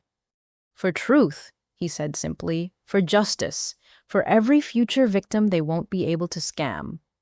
The doorbell rang. Jake checked the camera, a delivery person with an envelope. Legal documents requiring signature. I opened it carefully. Not legal documents, photos, dozens of them. My parents, Sophie and me throughout the years. Birthday parties, graduations, Christmas mornings. Each photo had writing on the back in my mother's hand. "Before you betrayed us. When you still loved family. Your grandmother would be ashamed." The last photo stopped my heart. Me at 5 years old on my father's shoulders, both of us laughing at some long-forgotten joke. On the back, "I wish this daughter had survived instead of you." Jake found me 20 minutes later sobbing over scattered photographs. He gathered them up, placed them in a box. "They're trying to break you," he said gently. "Don't let them." "They're my parents," I whispered. "How did we get here?" "They got here through choices," he reminded me. "You got here seeking justice. There's a difference." Catherine called with an update. "The FBI wants to meet Thursday. The IRS is opening their own investigation. And Sophie's evidence checked out we got the second safety deposit box. Your parents kept recordings of other family members admitting to various schemes. They were building blackmail files on everyone. Even their allies. Especially their allies. Trust no one seems to be their motto. Before bed, I checked social media one last time. The story had gone viral. Thousands of comments debated family loyalty versus justice. Strangers dissected our lives, chose sides, made judgments. But one comment stood out from a username I recognized, Dorothy Chen. "Eleanor would be proud. The truth always wins." Tomorrow would bring the first safety deposit box, opening Dorothy's revelations and whatever other evidence my grandmother had hidden. But tonight, I lay awake thinking about that photo, a laughing child who couldn't imagine ever needing to sue her father on the shoulders of a man who couldn't imagine stealing from his daughter. Somewhere between that photo and this lawsuit, love had curdled into greed. The family I'd tried to save had already been dead for years. I was just the only one brave enough to admit it. 6 months had passed since filing the lawsuit. 6 months of depositions, evidence gathering, and family warfare. Now, on a crisp March morning, the main event began: Miller versus Miller in courtroom 4B of the Superior Court. The gallery was packed. Media filled one section, family members another. A court artist sketched frantically as the players took their positions. My parents entered like martyrs, going to execution, my mother in a modest gray dress, my father limping with that unnecessary cane. "All rise for the Honorable Judge Martha Harrison," the bailiff announced. Judge Harrison commanded respect without trying. Silver-haired, sharp-eyed, she'd presided over complex fraud cases for 2 decades. She surveyed the courtroom with the expression of someone who'd seen every lie humans could tell.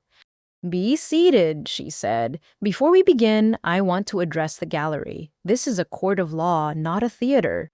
Any outburst, commentary, or disruptions will result in removal. Am I clear?" Murmurs of agreement rippled through the crowd. Gerald Stone, my parents' lawyer, had been replaced by a team from Fuller and Associates Sharks who specialized in defending the indefensible. Lead counsel Margaret Fuller stood every inch of her radiating, expensive competence. "Your Honor, we move for immediate dismissal. This case represents nothing more than a family squabble elevated to..." Counsel. Judge Harrison interrupted. I've reviewed the evidence. Unless you have new grounds for dismissal beyond the 3 motions I've already denied, I suggest we proceed. Catherine rose for opening statements. Your Honor, the evidence will show that Robert and Sarah Miller orchestrated a 15-year pattern of fraud, embezzlement, and identity theft that devastated their own family and defrauded dozens of others.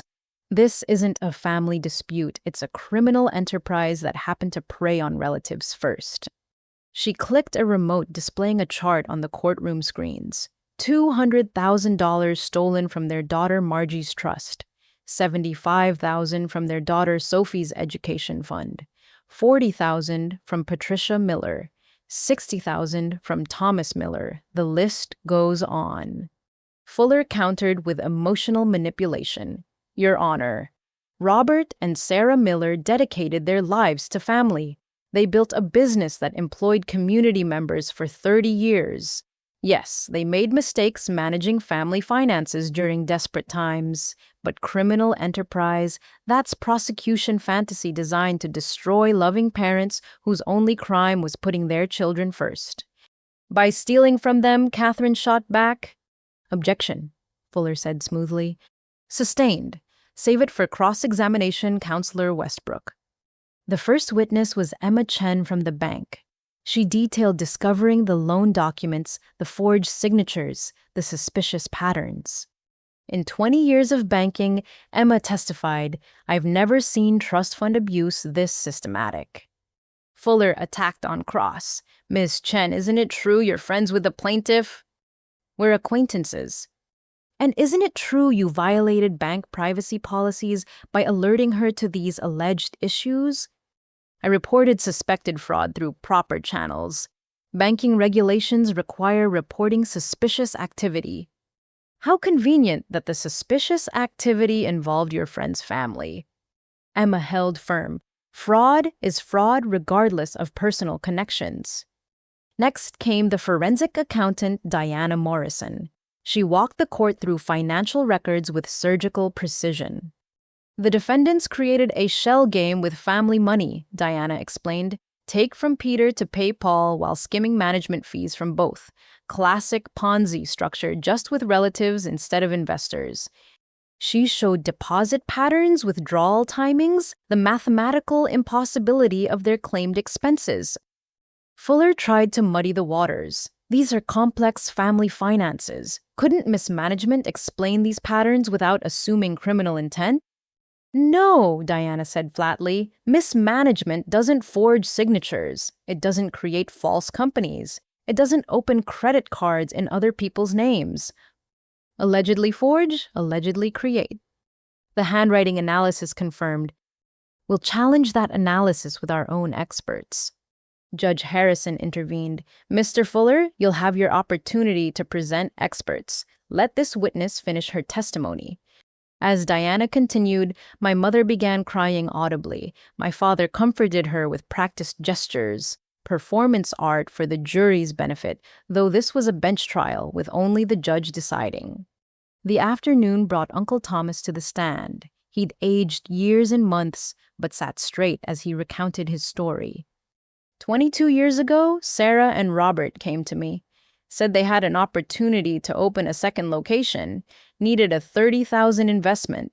They showed me papers saying Mom had left them startup funds, but they needed more. What happened to your investment? Gone.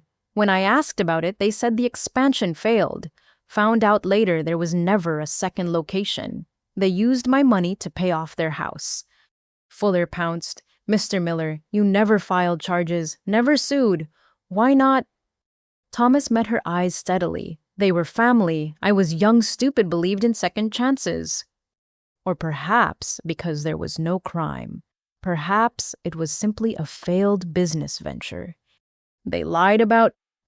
Did you have a written contract? No, but did they promise returns in writing? It was family. We trusted... So no documentation, no proof, just your word against theirs 22 years later. Thomas's jaw tightened. I know what happened. Memory can be unreliable, especially when influenced by current family drama. Objection, Catherine called. Counsel is testifying. Sustained. As the first day wound down, Sophie entered the courtroom, not to testify that would come later, but to observe. She looked healthier than she had during her midnight confession, wearing a simple pantsuit, her hair pulled back professionally. My parents' reaction was immediate. My mother's tears turned to rage. My father half stood bare before Fuller pulled him down. Sophie sat in the back, eyes forward, ignoring their glares. Judge Harrison called for a sidebar. Counselors, is the witness under any protection? States witness immunity pending cooperation, Catherine confirmed. She has every right to be here. She's violating the restraining order, Fuller argued. Which exempts court proceedings, Catherine countered. She may stay, the judge ruled, but I want security aware of the family dynamics.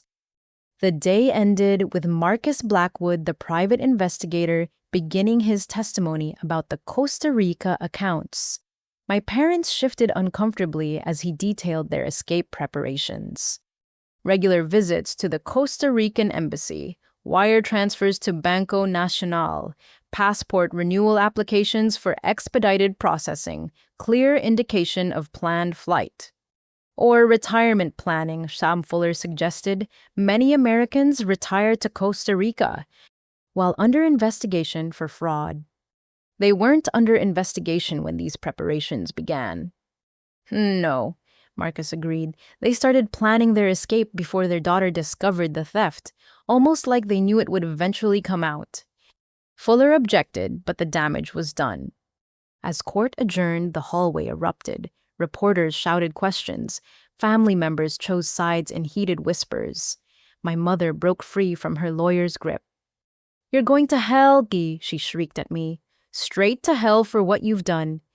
Security intervened as my father added his own venom. 28 years of sacrifice, and this is our thanks. Sophie passed me on her way out, pausing briefly. "You're doing great," she whispered. "Wait until they hear the recordings." The walk to our car felt endless. Cameras flashed, microphones thrust forward, questions hammered from all directions. How does it feel to destroy your parents? Any regret about going public? What's your response to claims you're money-obsessed? Catherine and Jake formed a human shield guiding me through the chaos. In the car, I finally let myself shake.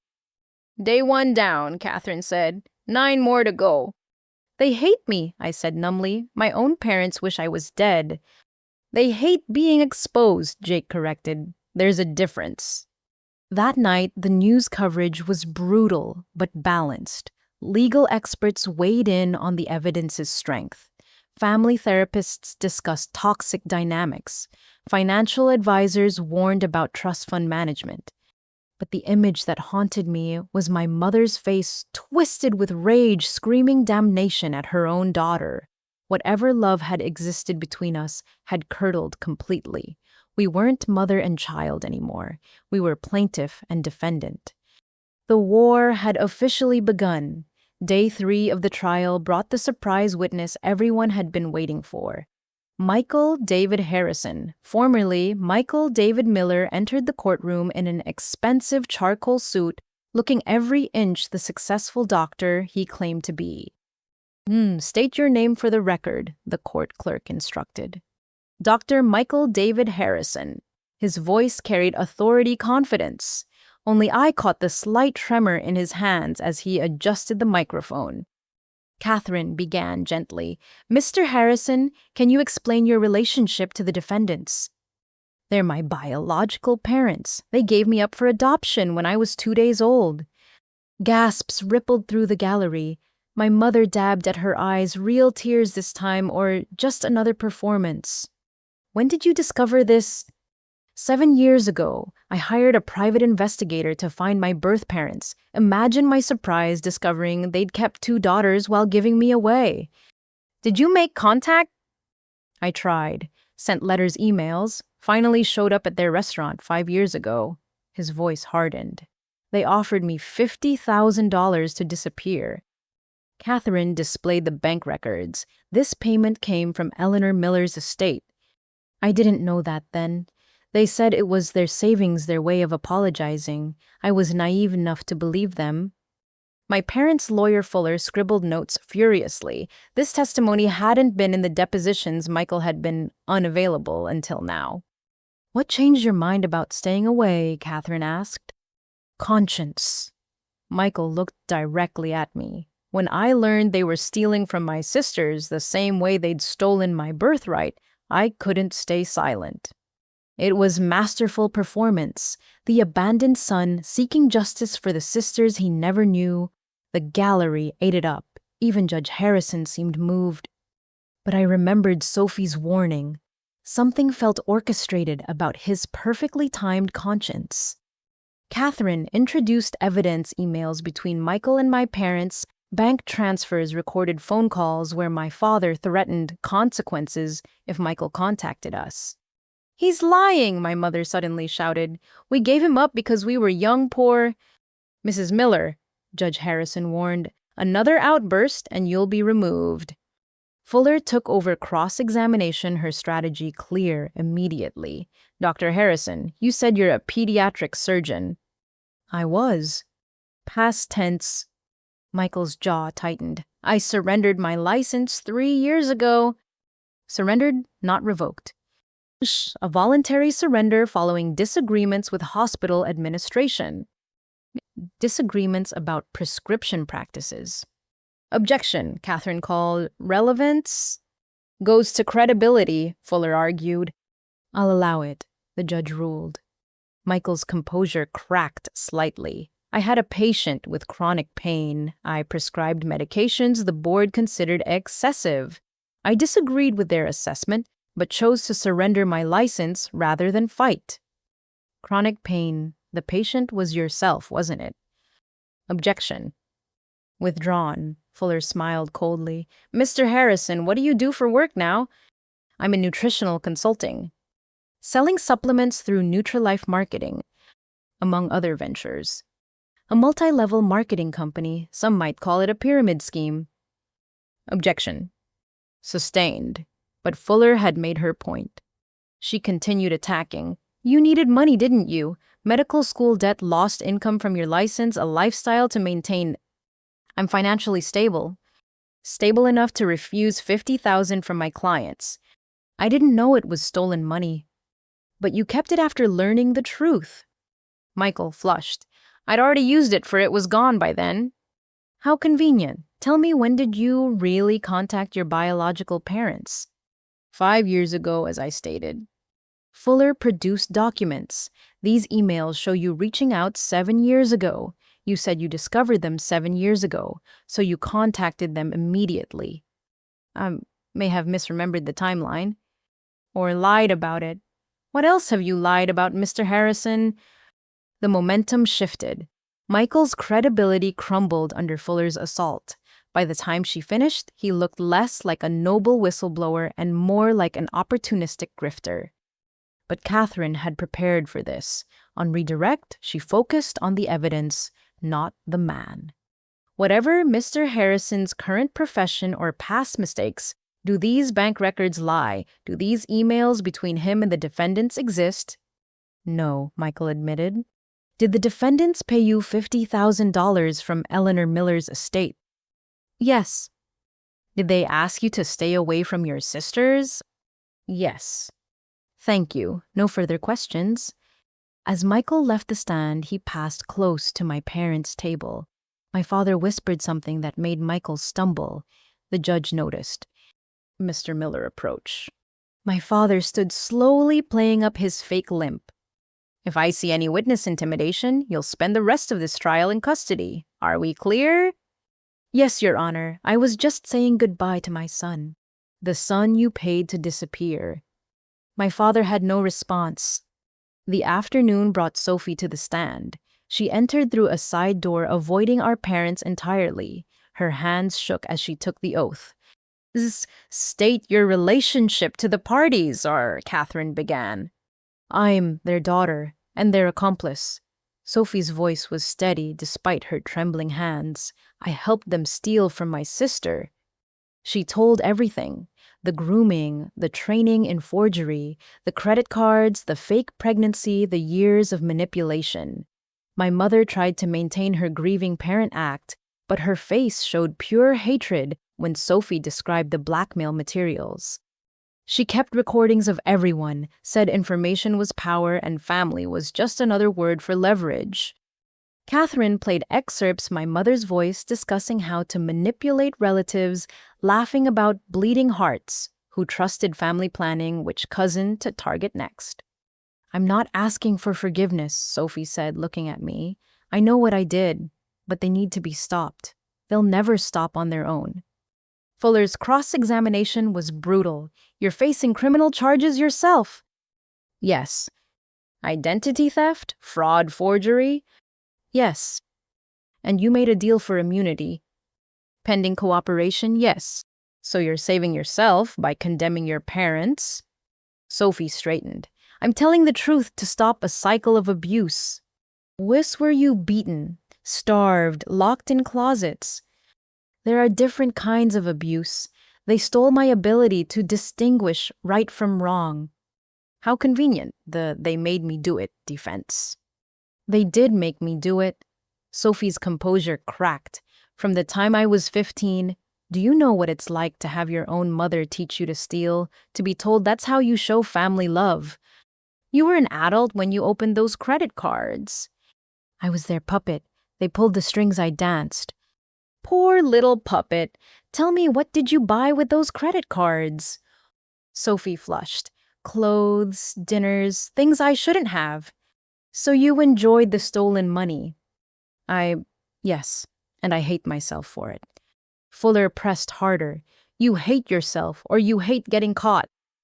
Objection, Catherine called, badgering. Sustained. Move on, counselor. But damage was done.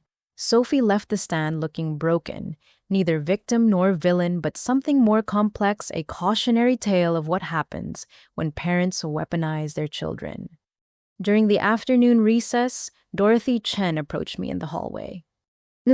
Stay strong, she said quietly. Your grandmother predicted this would be hard, but she also knew you'd see it through. Did she know about Michael, the real story?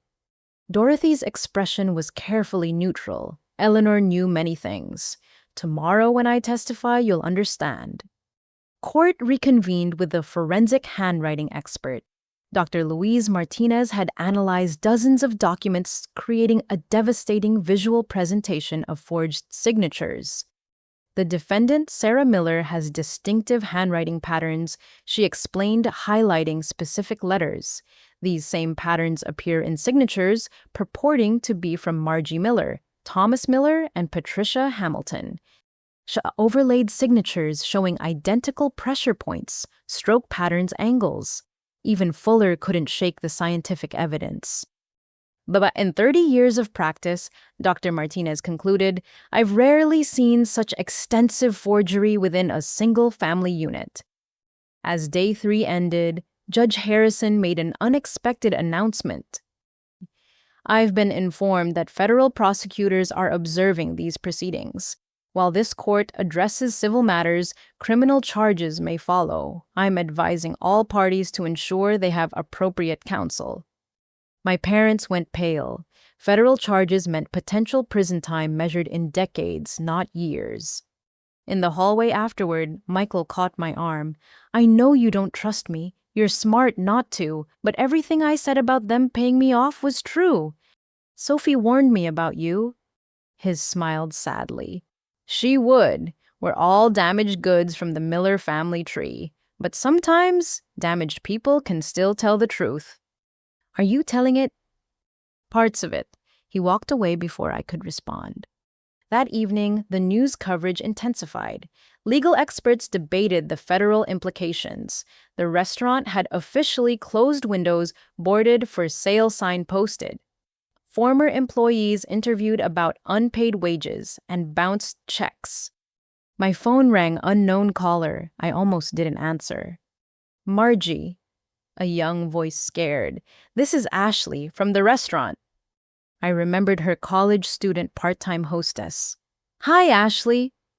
I'm sorry to bother you, but did your parents really steal wedding deposits? Because my cousin paid them $5,000 for her reception next month, and now we can't reach anyone." My heart sank. "How many deposits, Ashley?"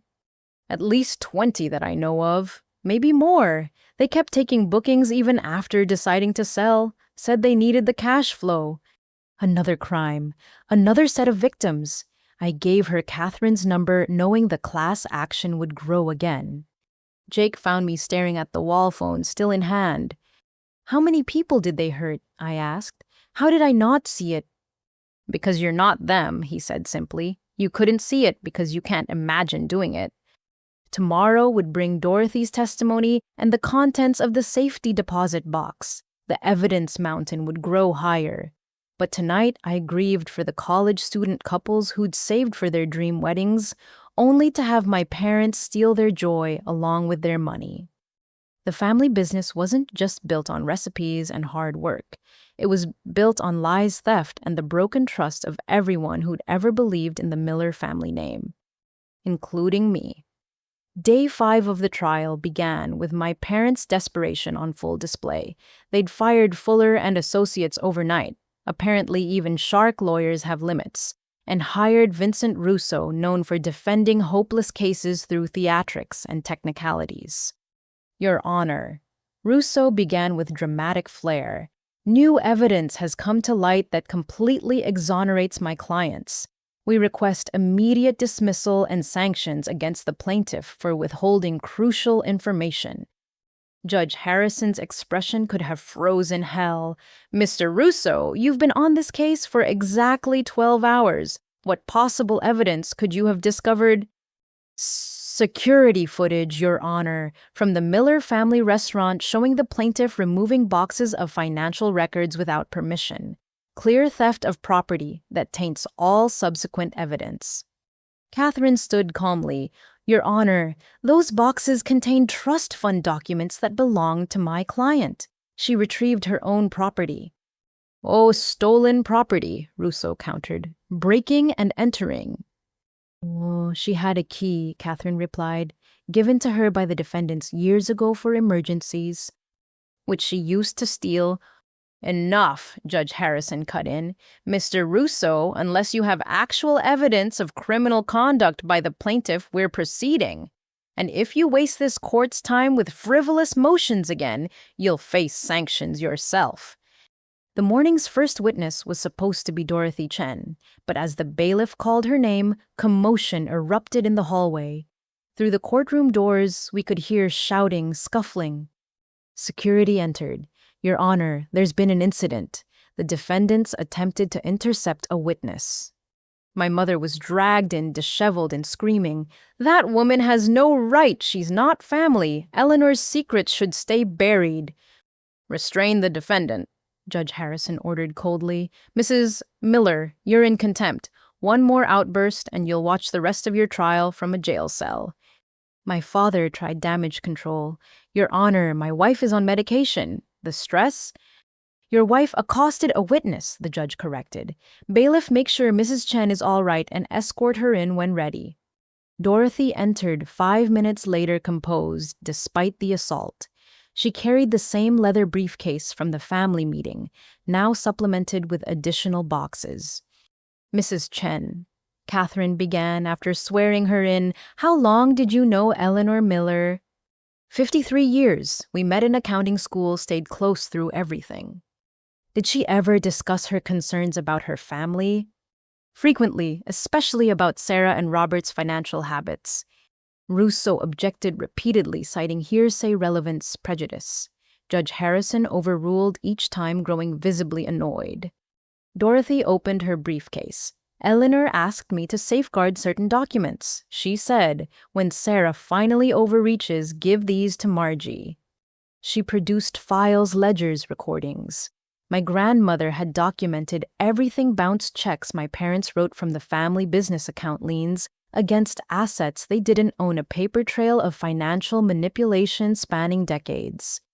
This ledger, Dorothy explained shows loans Sarah took from Eleanor's mother Margie's great-grandmother that were never repaid.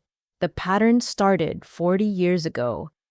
"Objection," Russo shouted. "Ancient history, no bearing on current." Overruled. Pattern behavior is relevant. Dorothy continued systematically. My parents' faces went from angry to afraid as she revealed how much Eleanor had known and documented. This recording is from 6 years ago, shortly before Eleanor's death. My grandmother's voice filled the courtroom, still strong despite her age. "Dorothy, I'm leaving money for my granddaughter's futures. I've structured it as trusts because I don't trust Sarah and Robert. They've stolen from me, from family, from friends. But I hope the legal structure will protect the girls. If not, if they find a way to steal even this, promise me you'll help Margie seek justice." My mother sobbed genuine tears this time. My father stared at the table. "There's more," Dorothy said quietly. "The safety deposit box Eleanor mentioned in her letter to Margie. She gave me power of attorney to access it if needed." Catherine presented the court order. "We request permission to open the box now in court with all parties present." "Granted. Bailiff escort Mrs. Chen to retrieve the contents." During the recess, chaos erupted again. My father cornered me in the hallway while my lawyer was distracted. "You have to stop this," he hissed. "That box, you don't know what you're doing." "More crimes to hide." His mask slipped completely. "You stupid girl. This isn't just about money. There are things people your grandmother knew about. Dangerous people we borrowed from when banks wouldn't lend anymore. Loan sharks. Stop the trial. Take whatever money's left. Leave town with your boyfriend. Please." For the first time in my life, I saw real fear in my father's eyes. If that box contains what I think we're all in danger. Security separated us before I could respond, but his words chilled me. What had my parents gotten involved in beyond family theft? Dorothy returned with a bank box, and federal marshals, apparently the FBI, was taking official interest now. The box opened to reveal cash documents and USB drives. "The cash totals $317,000, Dorothy announced. "These receipts show it came from Eleanor's personal accounts withdrawn over her final year. She knew Sarah and Robert were planning something and wanted to preserve the inheritance." My parents knew reality hit. Not only had they stolen from a trust, but the victim had anticipated and documented their crimes while hiding the actual money they'd thought they were stealing. But the USB drives held the real bombs. "Your Honor," Catherine said after reviewing the contents on a laptop, "these files contain evidence of extensive tax fraud by the defendant's restaurant loan applications with falsified information and correspondence with individuals connected to organized crime." The courtroom erupted.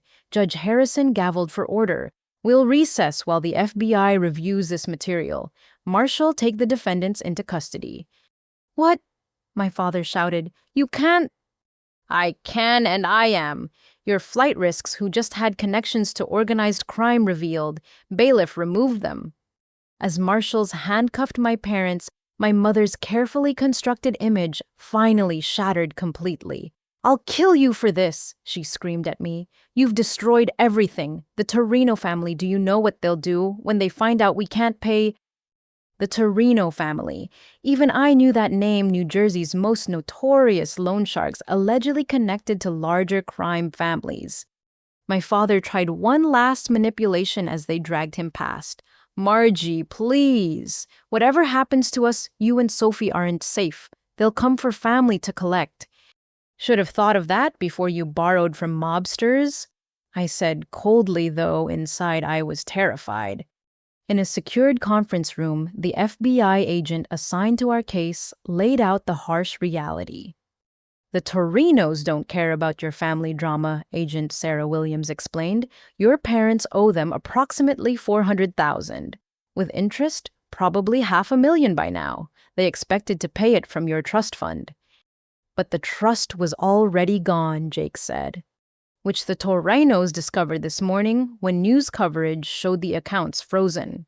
Agent Williams pulled up surveillance photos. These men were photographed outside your apartment building, your office, and Sophie's hotel. My blood ran cold. Are we in danger? We're putting you all in protective custody until we sort this out. The Torinos rarely harm civilians bad for business, but desperate people do desperate things. This is insane, I said. My parents borrowed from the mob. 3 years ago, when legitimate banks cut them off, they thought they'd juggle long enough to drain your inheritance and pay everyone back. Sophie, who'd been brought in for her safety, laughed bitterly. Of course they did. Even their backup crimes had backup crimes. That afternoon, from an FBI safe house, we watched news coverage of the trial's explosion. Local restaurant owners charged with federal crimes. Mob connections, Rock family fraud trial. Miller family drama takes dangerous turn. Catherine called with updates. Your parents are being held without bail. The restaurant assets are being seized. The FBI is coordinating with New Jersey authorities about the Torino situation. What about the trial? Postponed until security issues are resolved. But honestly, with federal charges and mob connections, the civil case is almost moot. They're going to prison regardless. That evening, in adjoining hotel rooms under federal protection, Sophie and I had our first real conversation in years. I'm sorry, she said simply, for all of it. I know, I'm sorry too, that you got caught in their web so young. You know what's sick? Sophie stared out the window at unmarked cars below. Part of me still wants to protect them. Even knowing everything, there's this voice saying, but they're your parents. That's not sick. That's human. Is it, or is it just more programming they put in us? We sat in silence, two sisters united finally in recognition of what we'd survived. My phone buzzed a text from Dorothy to both of us. Your grandmother left one more thing, a letter for each of you to be delivered when the truth finally came out. I'll bring them once it's safe. Another piece of Eleanor's chess game played from beyond the grave. She'd known this day would come, planned for it, tried to protect us, even while teaching us to protect ourselves. Do you think we'll ever be normal? Sophie asked. After all this? I don't know, but we'll be free. A knock interrupted Agent Williams with an update. We've made a deal with the Torino family. The FBI seized enough assets from your parents' various schemes to pay the debt. They're backing off. That's it, I asked, incredulous. They just walk away. They're businessmen. They got their money. Your parents are going to federal prison. Everyone's satisfied except your parents. Relief flooded through me, followed by exhaustion. The adrenaline of 6 days of trial, of months of fighting, suddenly evaporated. What happens now? Sophie asked. Now we rebuild, I said. Without them, without their lies. Just us. The war was ending, but the peace would take time to navigate. Our parents had lost everything Freedom Family facade. Sophie and I had lost parents, but found truth.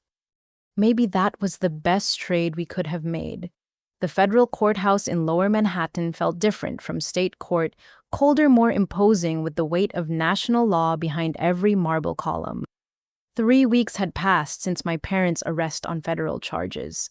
Today, Sophie would testify before a grand jury. I waited outside the secured witness room, Jake beside me, while Sophie met with federal prosecutors for final preparation. Through the narrow window, I could see her hands gesturing as she spoke, more animated than I'd seen her in years. She's brave, Jake observed, testifying against your own parents in federal court. She's free, I corrected. For the first time in her life, she's not under their control. Agent Williams emerged looking satisfied. She's ready. Her testimony will be crucial for the racketeering charges. Racketeering. RICO applies to ongoing criminal enterprises. Your parents ran their fraud like a business structured systematic with multiple participants. Sophie's testimony establishes the organization's hierarchy and methods. The courtroom doors opened and Sophie walked past us toward the grand jury room. She paused, meeting my eyes. Whatever happens, I'm telling all of it, she said. Every lie, every scheme, every person they hurt. They don't get to hide anymore. I'm proud of you, I said, meaning it. She smiled sadly. Save that until you hear what I have to say. Some of it involves you. Before I could ask what she meant, she disappeared behind the heavy doors. Grand jury proceedings are secret, but Agent Williams kept us informed of progress. She's walking them through 8 years of fraud step by step. The prosecutors say she's an exceptional witness, clear, detailed, unflinching. 4 hours later, Sophie emerged looking drained but determined. The prosecutors followed, conferring quietly with Agent Williams. Indictments will be handed down within days, Williams told us. 27 counts for your father, 31 for your mother.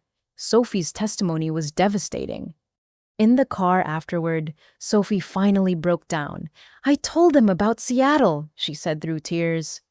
But Seattle? I was confused. What about Seattle? The conference you went to 5 years ago. Mom sent me to your apartment to plant evidence.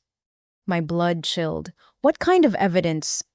Drugs. Enough to get you arrested, fired, destroy your reputation. She wanted leverage in case you ever discovered the trust fund theft. Sophie couldn't meet my eyes. I couldn't do it. I threw them away instead, but I never warned you.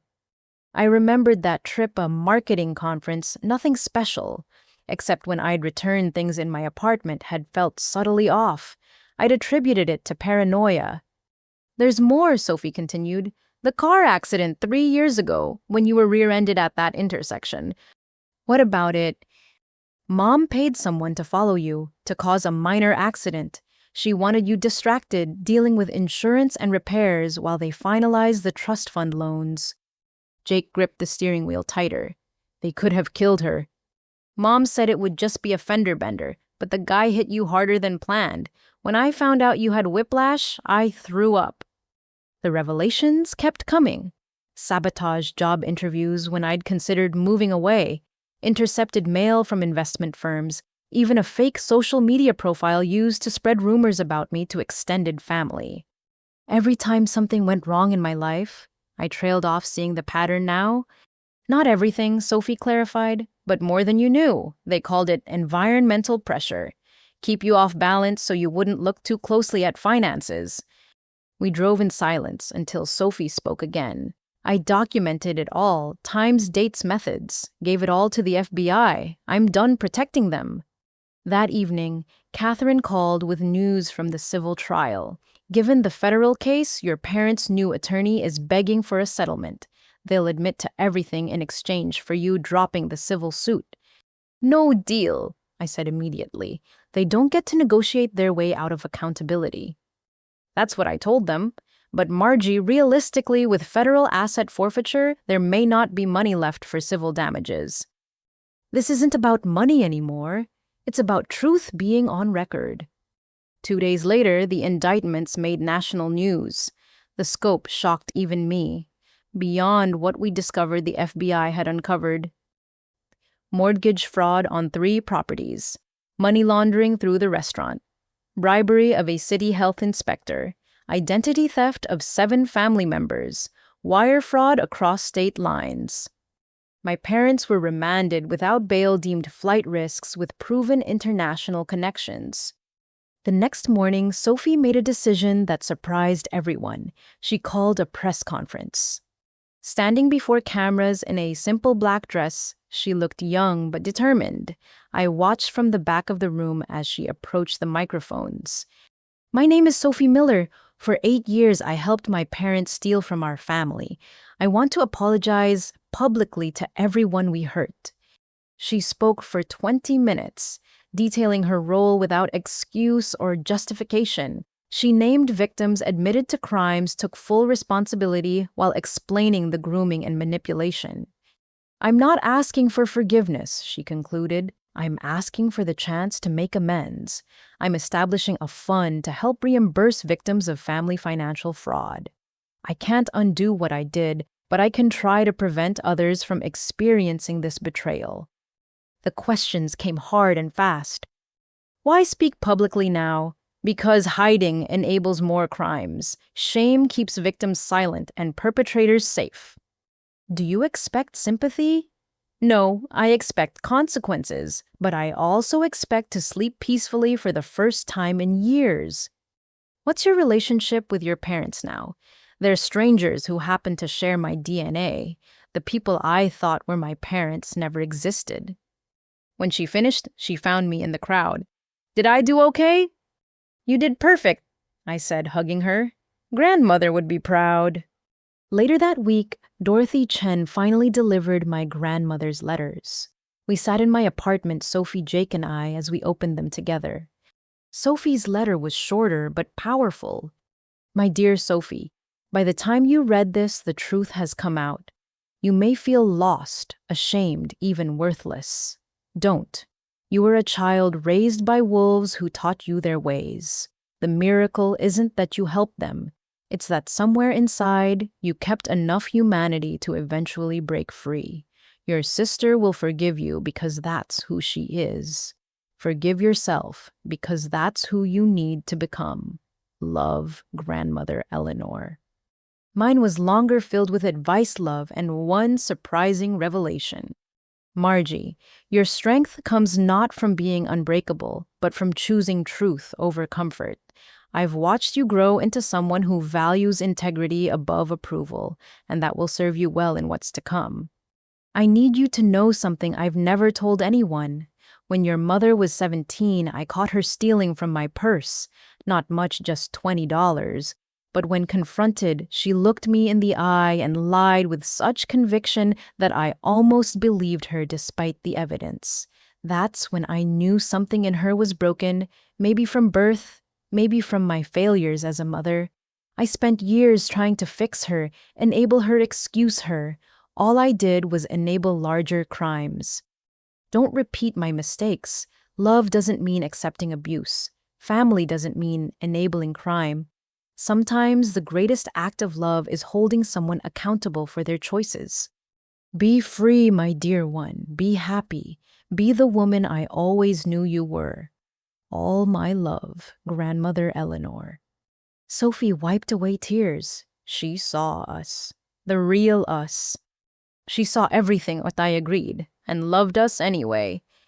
That night, Sophie stayed for dinner, the first normal evening we'd spent together in years. No schemes, no lies, no manipulation.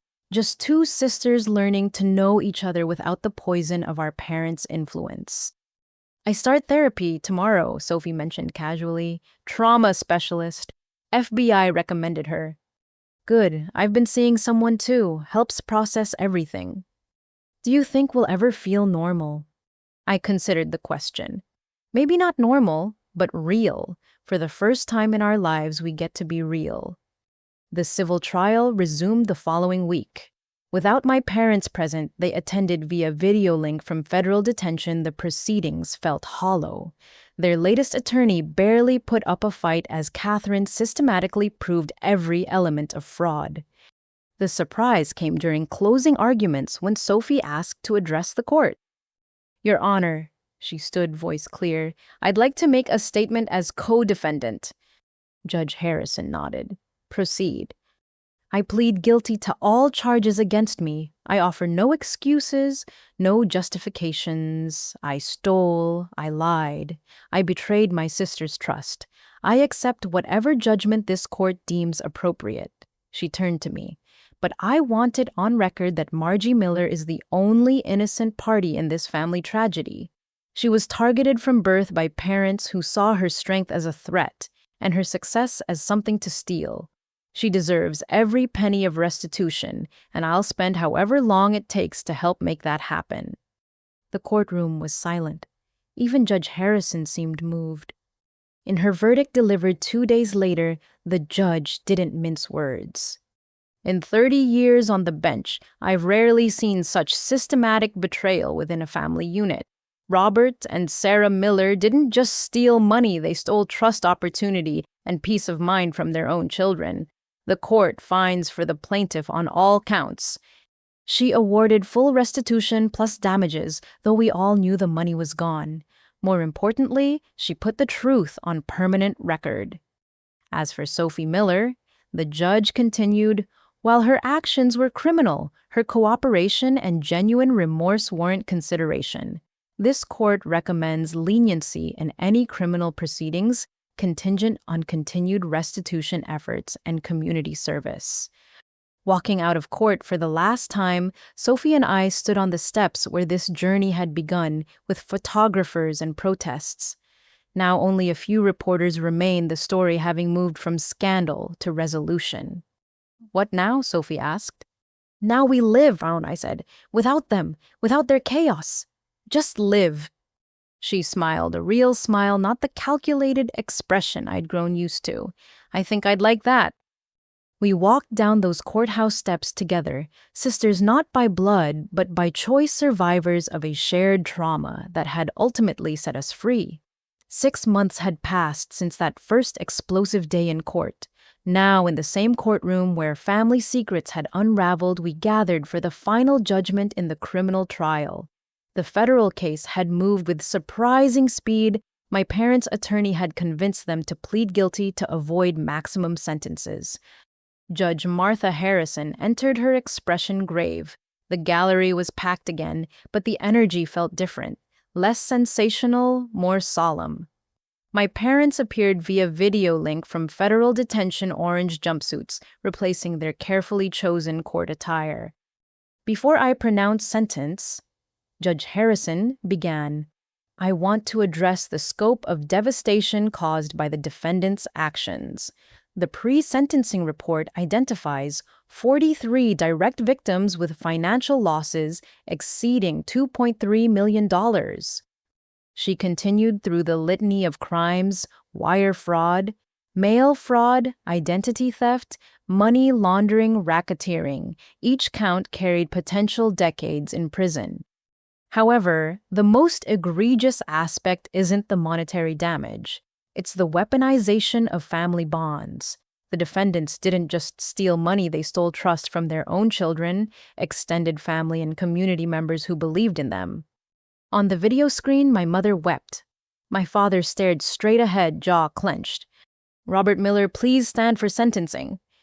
My father rose slowly.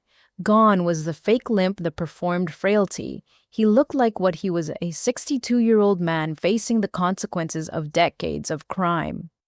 "On count 1, wire fraud, I sentence you to 15 years.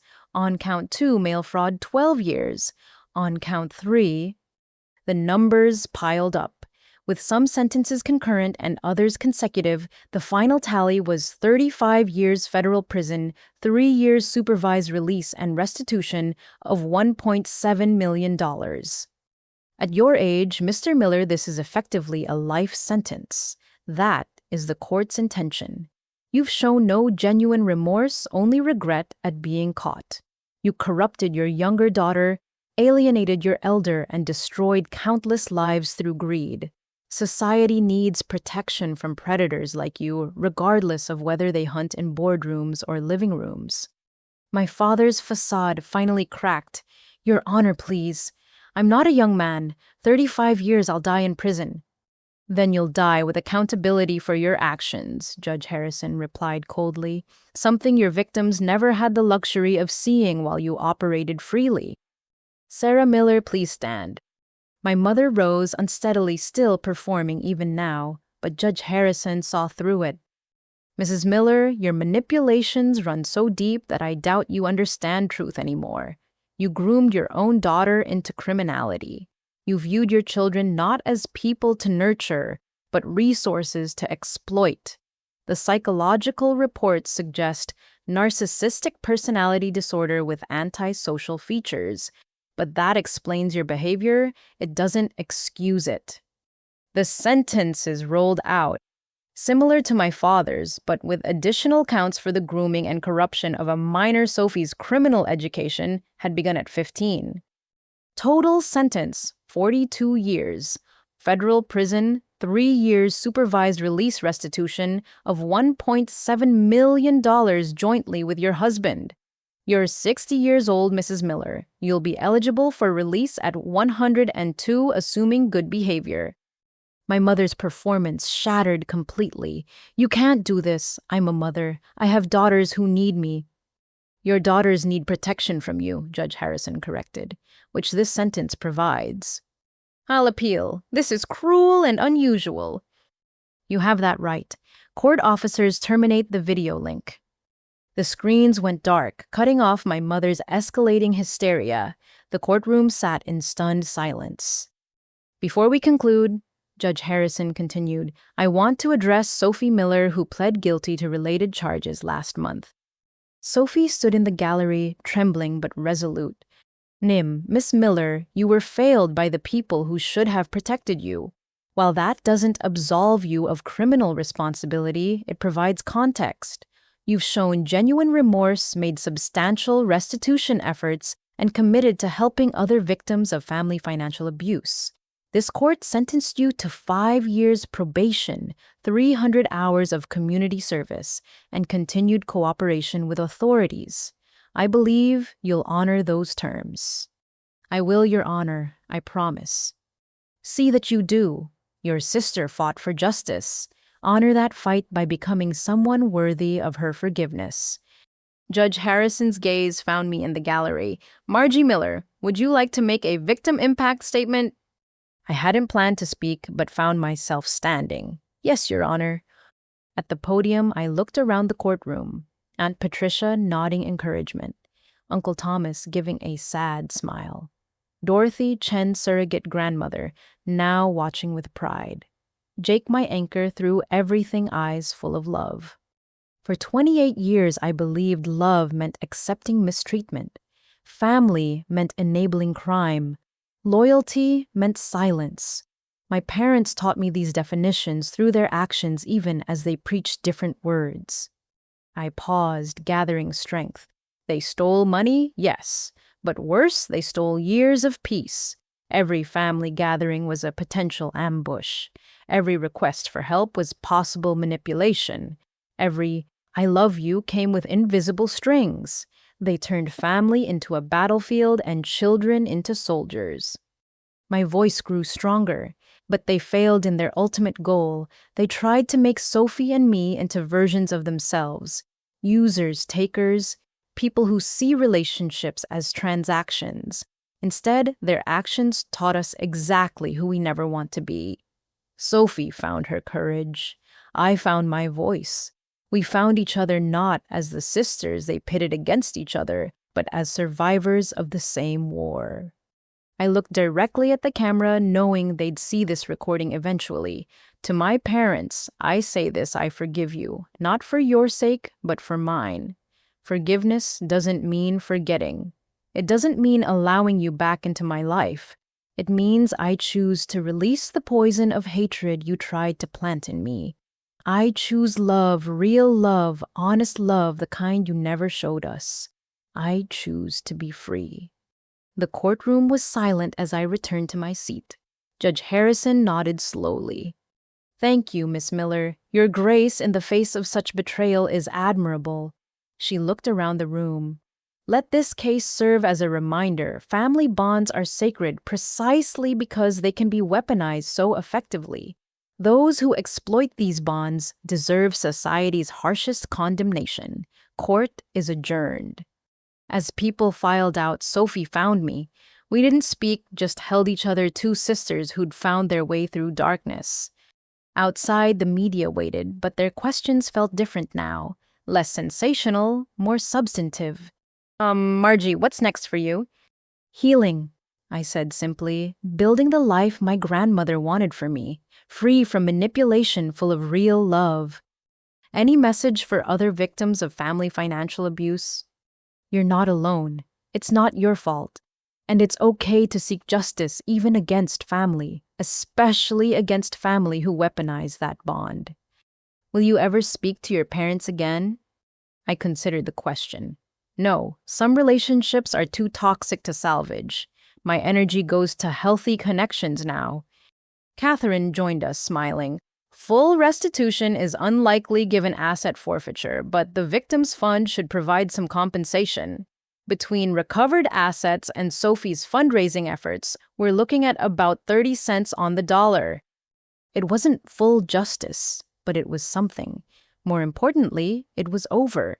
The legal battles, the family war, the constant fear of what they'd do next all finished. That evening, we held a celebration at Jake's parents' house. Not a victory party, there were no winners in family fraud, but a gathering of survivors. Uncle Thomas raises beer. To Eleanor Miller, who saw the truth and tried to protect us all. To Eleanor, we echoed. Dorothy Chen pulled me aside later. Your grandmother would be so proud. You did what she couldn't hold them accountable. Why protect them for so long? Dorothy sighed. Different generation, different values. She believed family problems stayed in the family. By the time she realized some problems were too big for that philosophy, it was too late. Her protection enabled escalation. That's why she documented everything she knew someday someone would have to act. And that someone was me, was you and Sophie both. It took both sisters to bring down the empire of lies. Sophie approached with a nervous-looking young woman. Margie, this is Ashley from the restaurant. She wanted to thank you. Ashley, the college student who'd called about wedding deposits, smiled shyly. You gave me courage to come forward. My cousin got her deposit back from the victim fund. 20 couples did. Thank you. Thanks, Sophie, I said. She's the one who revealed that scheme. The sisters who'd been weapons aimed at each other now stood united, accepting gratitude for exposing our parents' crimes. The irony wasn't lost on us. As the evening wound down, Sophie pulled me aside. I've been accepted. To law school, part-time program while I finish probation. I want to help people like us victims of family fraud who don't know where to turn. Sophie, that's amazing. Catherine wrote me a recommendation letter, said I had unique insight into financial crime dynamics. She laughed. One way to put it. You'll be brilliant, I said, meaning it. Grandmother always said you were smart. You just needed the right direction. Away from them, Sophie said quietly. That was the right direction. Later, Jake and I walked home through the city streets. The weight I'd carried for so long had lifted. My parents were gone, not dead, but effectively erased from our lives. Sophie and I were rebuilding on foundations of truth rather than manipulation. Regrets? Jake asked. None, I said after consideration. I regret that it was necessary, but not that I did it. They made their choices. I made mine. And now? Now we live happily ever after, I said, then laughed. Or at least, honestly, ever after. No more lies, no more schemes, no more looking over shoulders. Just life. Sounds perfect, Jake said, kissing me softly. It wasn't perfect. Trauma doesn't vanish with a verdict. Trust takes time to rebuild, but it was real, messily, beautifully, honestly real. The Millers who'd terrorized a family for decades were gone, replaced by two sisters who'd chosen truth over blood justice, over silence, and ultimately love over fear. Grandmother Eleanor had been right, the truth always wins. It just sometimes takes a generation to gather the courage to speak it. 2 years had passed since the verdict. Spring had come to New York, bringing with it a sense of renewal that felt especially poignant as I stood in the doorway of our new office space. The bronze plaque beside the door read, Chen Miller Family Financial Justice Center. The furniture arrives this afternoon, Sophie said, joining me with coffee. She looked professional in her law student attire, nothing like the broken woman who'd shown up at my door that rainy night. Catherine's donating her old conference table. Dorothy would have loved this, I said, touching the plaque bearing her name alongside ours. She'd passed 6 months ago, leaving us a substantial donation to create what she called Eleanor's Dream, a place where family victims find justice. The center was Sophie's brainchild, born from her community service requirements, but grown into something larger. Free legal consultations for family fraud victims, support groups, financial literacy classes aimed at preventing future exploitation. We have 3 appointments tomorrow, Sophie continued, checking her phone. 2 elder abuse cases and 1 sibling identity theft. Busy for our soft opening. Word spreads. Victims talk to each other even when they can't talk to anyone else. Jake appeared with boxes of office supplies. Behind him, Marcus, Sophie's boyfriend of 6 months, a fellow law student who understood her past, without judgment, carried a computer monitor. "Where do you want the victim resource library?" Marcus asked. Sophie directed setup while I answered a call from our first major donor, ironically, Aunt Patricia, whose experience had transformed her from family matriarch to fierce advocate for fraud victims. "I'm sending a check for $50,000, Patricia announced without preamble, "and I've convinced 3 friends from the country club to contribute. Turns out family financial abuse crosses all economic lines." "Patricia, that's incredibly generous. It's necessary. Do you know how many people suffer in silence because they think family theft isn't real crime? Your parents did one good thing, they made it impossible to ignore." Through the window, I watched foot traffic on the street below. Families walking together, some genuine, some perhaps hiding the same poison ours had. You could never tell from the outside. "Mail," Marcus announced, sorting through a pile. "Bills, donations, and this." He held up an envelope with familiar handwriting, my mother's.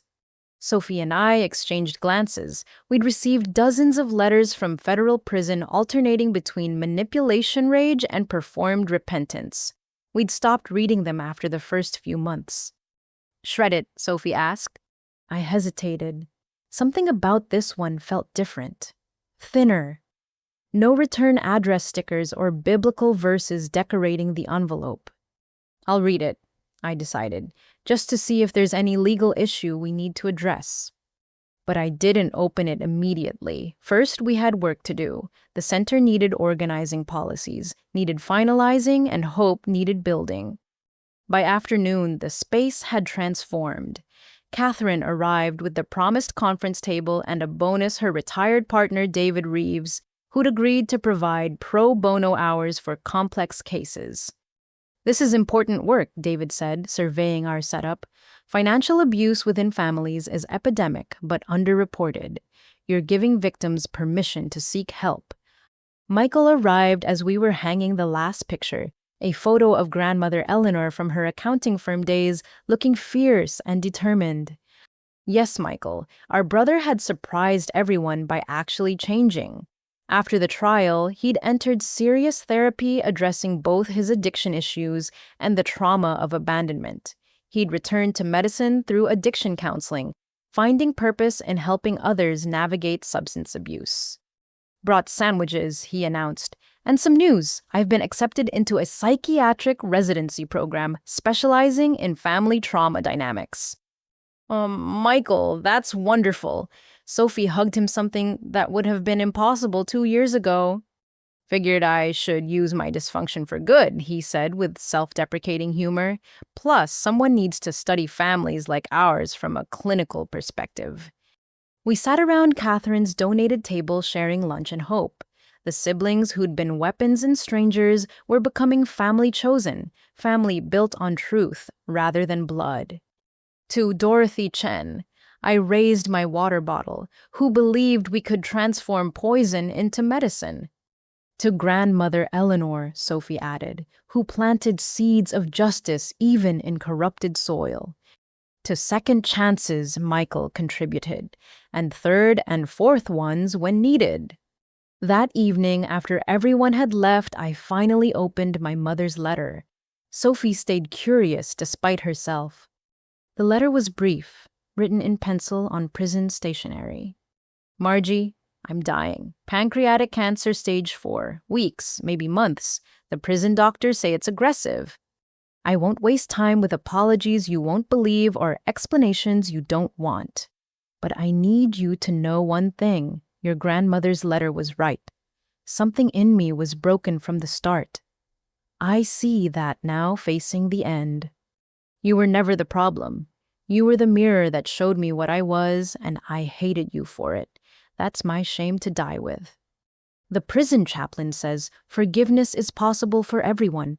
I don't believe him. Some things are unforgivable. What I did to you and Sophie qualifies. Don't come see me. Let me die with the small dignity of not begging for absolution I don't deserve, but know that in whatever twisted way I'm capable of, I did love you. I just loved money and control more. Tell Sophie she's free. You both are, Sarah. Sophie read it twice, then sat back. Do you believe her? About the cancer. Probably. About the rest? I shrugged. Does it matter she's right? Some things are unforgivable. Are you going to see her? I thought about it. The daughter in me wanted to run to her bedside to find closure or redemption, but the woman I'd become knew better. No, she asked me not to, and it's the first honest request she's ever made. I'll honor it. Sophie nodded. Dad's apparently found religion. Writes me biblical quotes about honoring thy father. Funny how criminals find God when they run out of other options. Maybe it's genuine, I offered half-heartedly. Maybe, but genuine or not, he's where he belongs. They both are. A knock interrupted. Jake peered in. Sorry to interrupt. There's someone here who says she needs to speak with you both. A Maria Torino. Sophie and I froze. The mob family our parents had borrowed from. We thought that was resolved. Maria Torino wasn't what I expected. 60-ish, well-dressed, looking more like a grandmother than a mob connection. She entered cautiously, hands visible. I'm not here for trouble, she said immediately. The opposite. I wanted to thank you. Thank us, Sophie's voice was skeptical. Your parents' trial exposed our family's loan sharking operation. My son Antonio was arrested convicted. I know that sounds bad, but it saved his life. He was heading down a dark path. Prison gave him time to think to change. He's out now working legitimate construction. She placed an envelope on the table. This is information about others your parents borrowed from, people who might be threatening families like yours. Consider it community service. After she left, Sophie and I sat in stunned silence. Even the mob was finding redemption in our family's destruction. We should give this to the FBI, Sophie said finally. Tomorrow. Tonight, let's just appreciate the irony. We exposed our parents to save ourselves and ended up saving people we never knew needed saving. Over the following weeks, the center officially opened. Our first clients were nervous, ashamed, certain they were overreacting. We recognized ourselves in their stories, the minimization, the self-blame, the desperate hope that family meant something more than shared DNA. You're not crazy, what became our unofficial motto, and you're not alone. Sophie excelled at intake interviews, her personal experience lending credibility to her compassion. I handled the financial analysis using skills inherited from grandmother Eleanor to trace hidden assets and expose fraudulent patterns. Michael began referring patients from his practice addicts whose families enabled or exploited their vulnerabilities. Catherine's firm provided legal muscle when needed. Even Marcus, despite being new to our dysfunction, contributed by creating secure documentation systems. 3 months after opening, we held our first support group. 12 people sat in a circle sharing stories that echoed our own parents who stole siblings, who schemed grandparents, who manipulated inheritance. I thought I was the only one, a young man said, tears streaming. My mother convinced me to co-sign loans. Now I'm bankrupt and she's vanished. You're not alone, Sophie assured him, and bankruptcy isn't the end. It's a beginning freedom from their financial control. As the meeting progressed, I realized what we'd built. Not just a resource center, but a sanctuary. A place where family betrayal was believed, validated, addressed. Where victims became survivors, and survivors became advocates. That night, I found another letter in our mailbox. This time from my father, forwarded through his prison. I almost threw it away unopened, but curiosity won. Unlike my mother's stark confession, his was pages of religious, rambling biblical justifications and creative reinterpretation of history. But one line stood out. Your mother died Tuesday. I thought you should know. I stared at the date. She died 2 weeks ago. They'd already buried her in the prison cemetery, no family notified until now. Sophie found me crying not for the mother we'd lost, but for the mother we'd never had, the one who might have existed if greed hadn't consumed her soul. She's gone, I told Sophie. My sister held me as we grieved not for Sarah Miller the criminal, but for the ghost of who she could have been, the mother who might have celebrated our successes instead of stealing them, who might have loved us more than money. "Are you okay?" Sophie asked eventually. "Yeah," I said, surprising myself by meaning it. "She was gone long before she died. At least now there's no false hope of reconciliation." "Was Dad?" "Will die in prison too, and that's justice." We returned to work to building something positive from our negative experience. The center grew, helping dozens, then hundreds of families recognize and escape financial abuse. 1 year later, at our first anniversary celebration, the space overflowed with success stories. Former victims who'd reclaimed their finances, families who'd learned healthy boundaries, adult children who'd found the courage to say no. Uncle Thomas raised a toast to the Miller sisters who turned their pain into our salvation. To all of us, I corrected, who chose truth over silence. Sophie caught my eye across the room, smiling as she talked with a new client. My baby sister, once a weapon aimed at my heart, now my fiercest ally in justice. Jake appeared at my elbow. "Proud of you," he whispered, "for building this, choosing hope over bitterness, becoming who your grandmother knew you could be." I looked around the room at survivors supporting each other, at Sophie blooming in her purpose, at Michael helping where he once would have schemed, at the legacy we'd built from ashes. "We all became who we were meant to be," I said. "It just took burning down the lies to reveal the truth underneath." The center door opened, bringing in another nervous family seeking help. Sophie moved to greet them, professional and compassionate. I joined her, ready to say the words that had saved us. "You're not crazy, you're not alone, and family isn't a license to steal. Let us help." Grandmother Eleanor and Dorothy Chen smiled down from their photos, watching their granddaughters, biological and chosen, transform a legacy of theft into one of justice. We'd lost our parents but found our purpose, lost our innocence but found our strength, lost our family but found our tribe. It was in the end the best trade we could have made. 5 years had passed since that first confrontation at my parents' anniversary party. 5 years since I'd stood up and refused to let them steal my future. Now, on a mild September afternoon, I stood in Riverside Gardens, the venue I'd originally booked for my wedding, watching as Sophie adjusted the microphone at the podium. But this wasn't a wedding. It was the 5th annual Eleanor Miller Foundation Gala, honoring survivors of family financial abuse and the advocates who helped them. "Testing 1, 2. Sophie spoke into the mic. Her law degree hung in our office now next to my certification as a forensic accountant specializing in family fraud. "Can everyone hear me in the back?"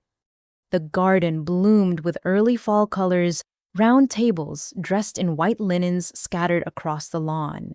Each centerpiece held photos, not of us, but of the hundreds of families we'd helped find justice and healing over the years. "Oh, 5 minutes, Jake said, squeezing my shoulder.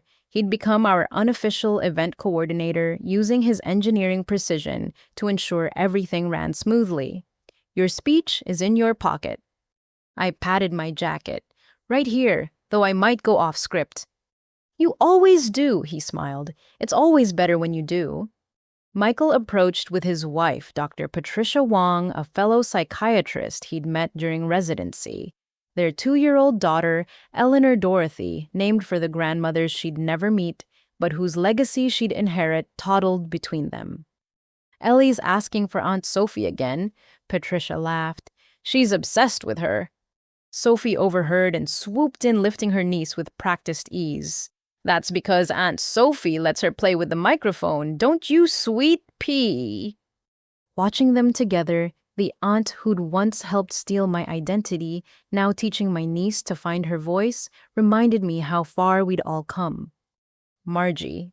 Marcus appeared with a tablet. "Quick update. The Washington Post article went live an hour ago. We're already getting inquiries from families wanting help. The article, a feature on our center's 5-year anniversary, had required months of interviews, fact-checking, and soul-searching. Reopening old wounds for public consumption never got easier, but the visibility brought more victims forward. How many? I asked. 17 emails so far, 3 from other countries asking if we can recommend similar services abroad. We'll need to expand again, Sophie said, still bouncing Ellie. Maybe it's time to open that second location in Chicago.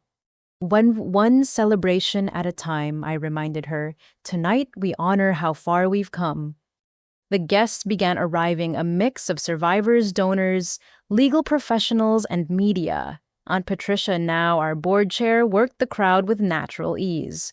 Uncle Thomas, our volunteer coordinator, directed people to their seats. Even some former restaurant employees attended, having forgiven us for the chaos that closed their workplace. Ladies and gentlemen, Sophie took the podium as the sun began its descent. Welcome to the 5th Annual Eleanor Miller Foundation Gala. Before we begin, I'd like to acknowledge that we're gathered on the traditional land of the Lenape people, and we honor their stewardship of this place. She'd insisted on adding land acknowledgments to all our events, part of her broader understanding of how power and theft intersected across histories.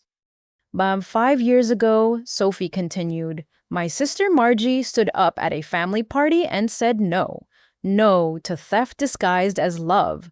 No to manipulation masquerading as family loyalty. That no started a journey that led us here to a place where hundreds of families have found their own voices to say no. Applause rippled across the garden. I caught sight of several clients in the audience, people whose stories had become part of our extended family narrative. But tonight, Sophie said, I want to talk about yes. Yes to healing. Yes to justice. Yes to building families of choice when families of birth fail us. Yes to transforming our pain into purpose.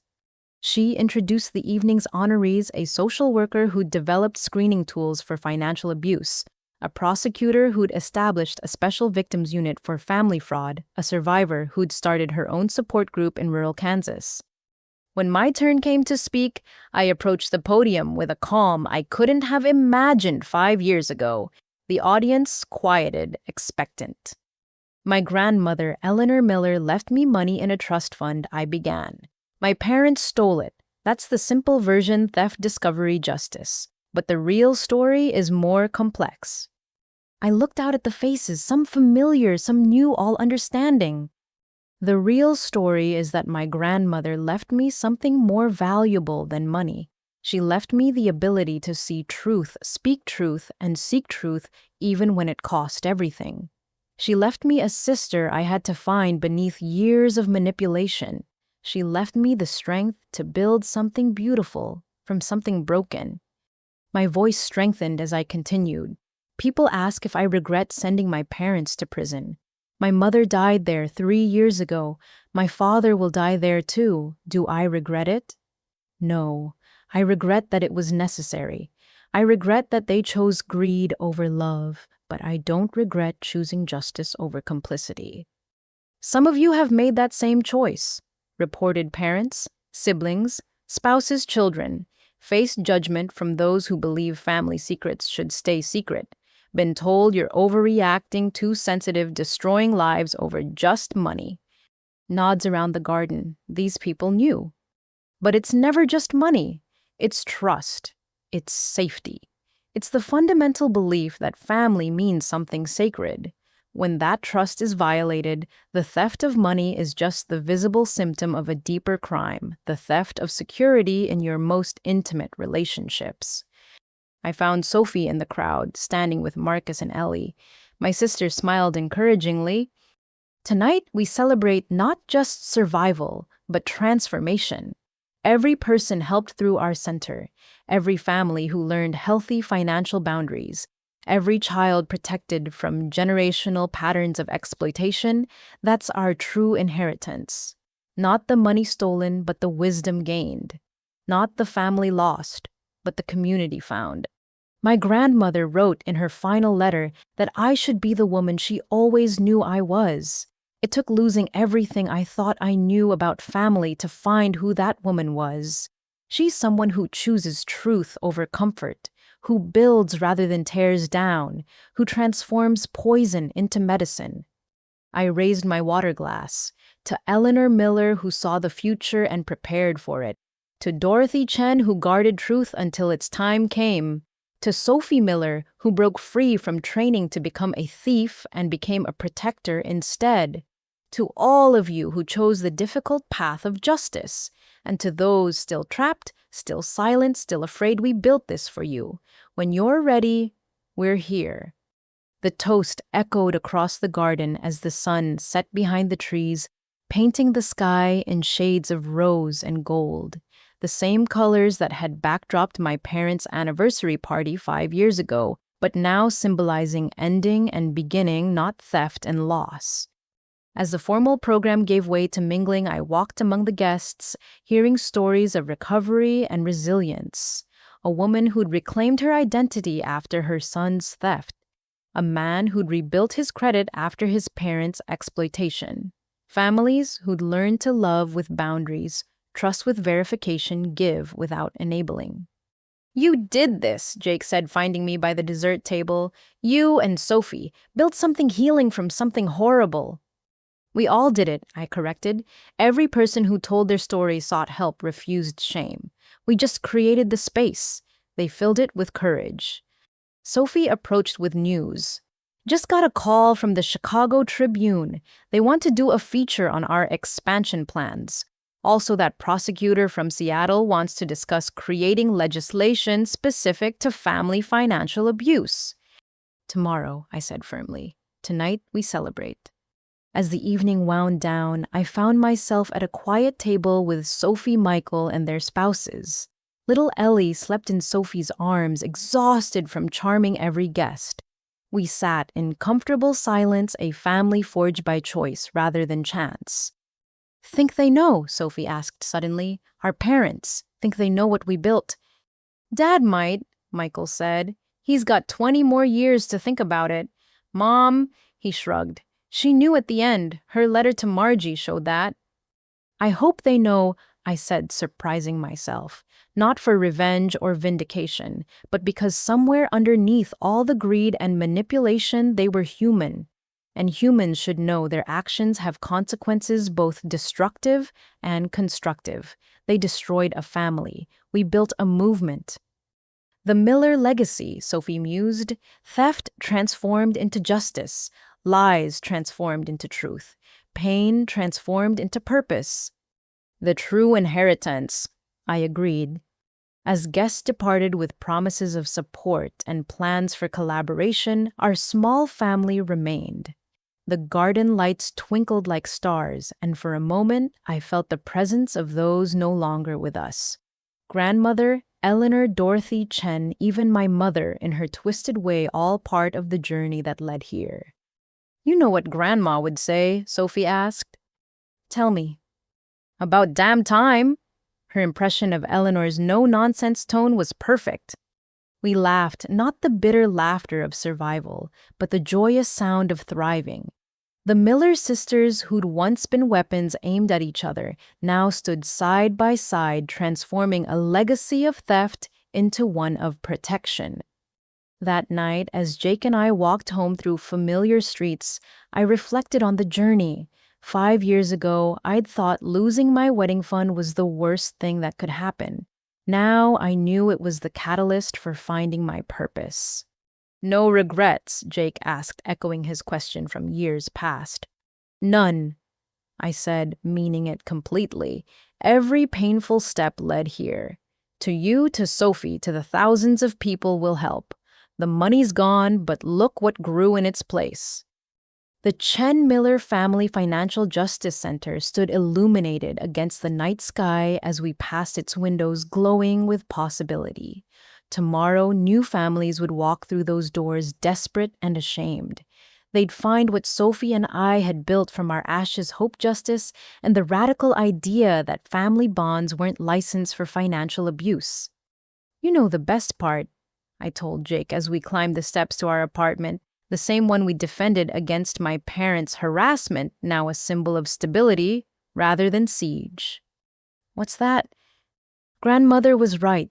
She said the truth always wins. It just took a lawsuit, federal prison, and 5 years of rebuilding to prove it. As we settled in for the night, my phone buzzed with a message from Sophie. "Thank you for saving me by forcing me to save myself. I love you." I typed back, "Thank you for finding the courage to tell the truth. Love you too." Outside New York hummed with its eternal energy. Somewhere in federal prison, my father sat with decades ahead to contemplate his choices. Somewhere in a Chicago suburb, a family prepared to call our center for help. Somewhere in the beyond, grandmother Eleanor and Dorothy Chen watched their granddaughters transform theft into justice. The Millers who'd stolen were gone. The Millers who protected had taken their place. And that not money, not revenge, not even justice was our true inheritance, the ability to transform damage into healing one family at a time. The war was over, the rebuilding was eternal, and we were exactly where we belonged. Dear viewers, if you've experienced family financial abuse, you're not alone.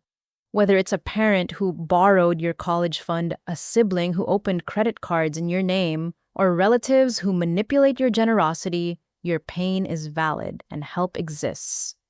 Have you or someone you know faced similar betrayal? What gave you the courage to seek justice or set boundaries? Share your thoughts in the comments below. Your story might be the encouragement someone else needs to hear today. If this story resonated with you, please give it a thumbs up and share it with anyone who might need to hear that family bonds aren't a license for financial abuse. Don't forget to subscribe and hit the notification bell for more stories of triumph over family dysfunction. Remember, choosing justice over toxic loyalty isn't betrayal, it's self-preservation. You deserve family who protect, not prey. Thank you for joining Margie and Sophie's journey. May you find the strength to write your own story of transformation. Until next time, stay strong and trust your truth.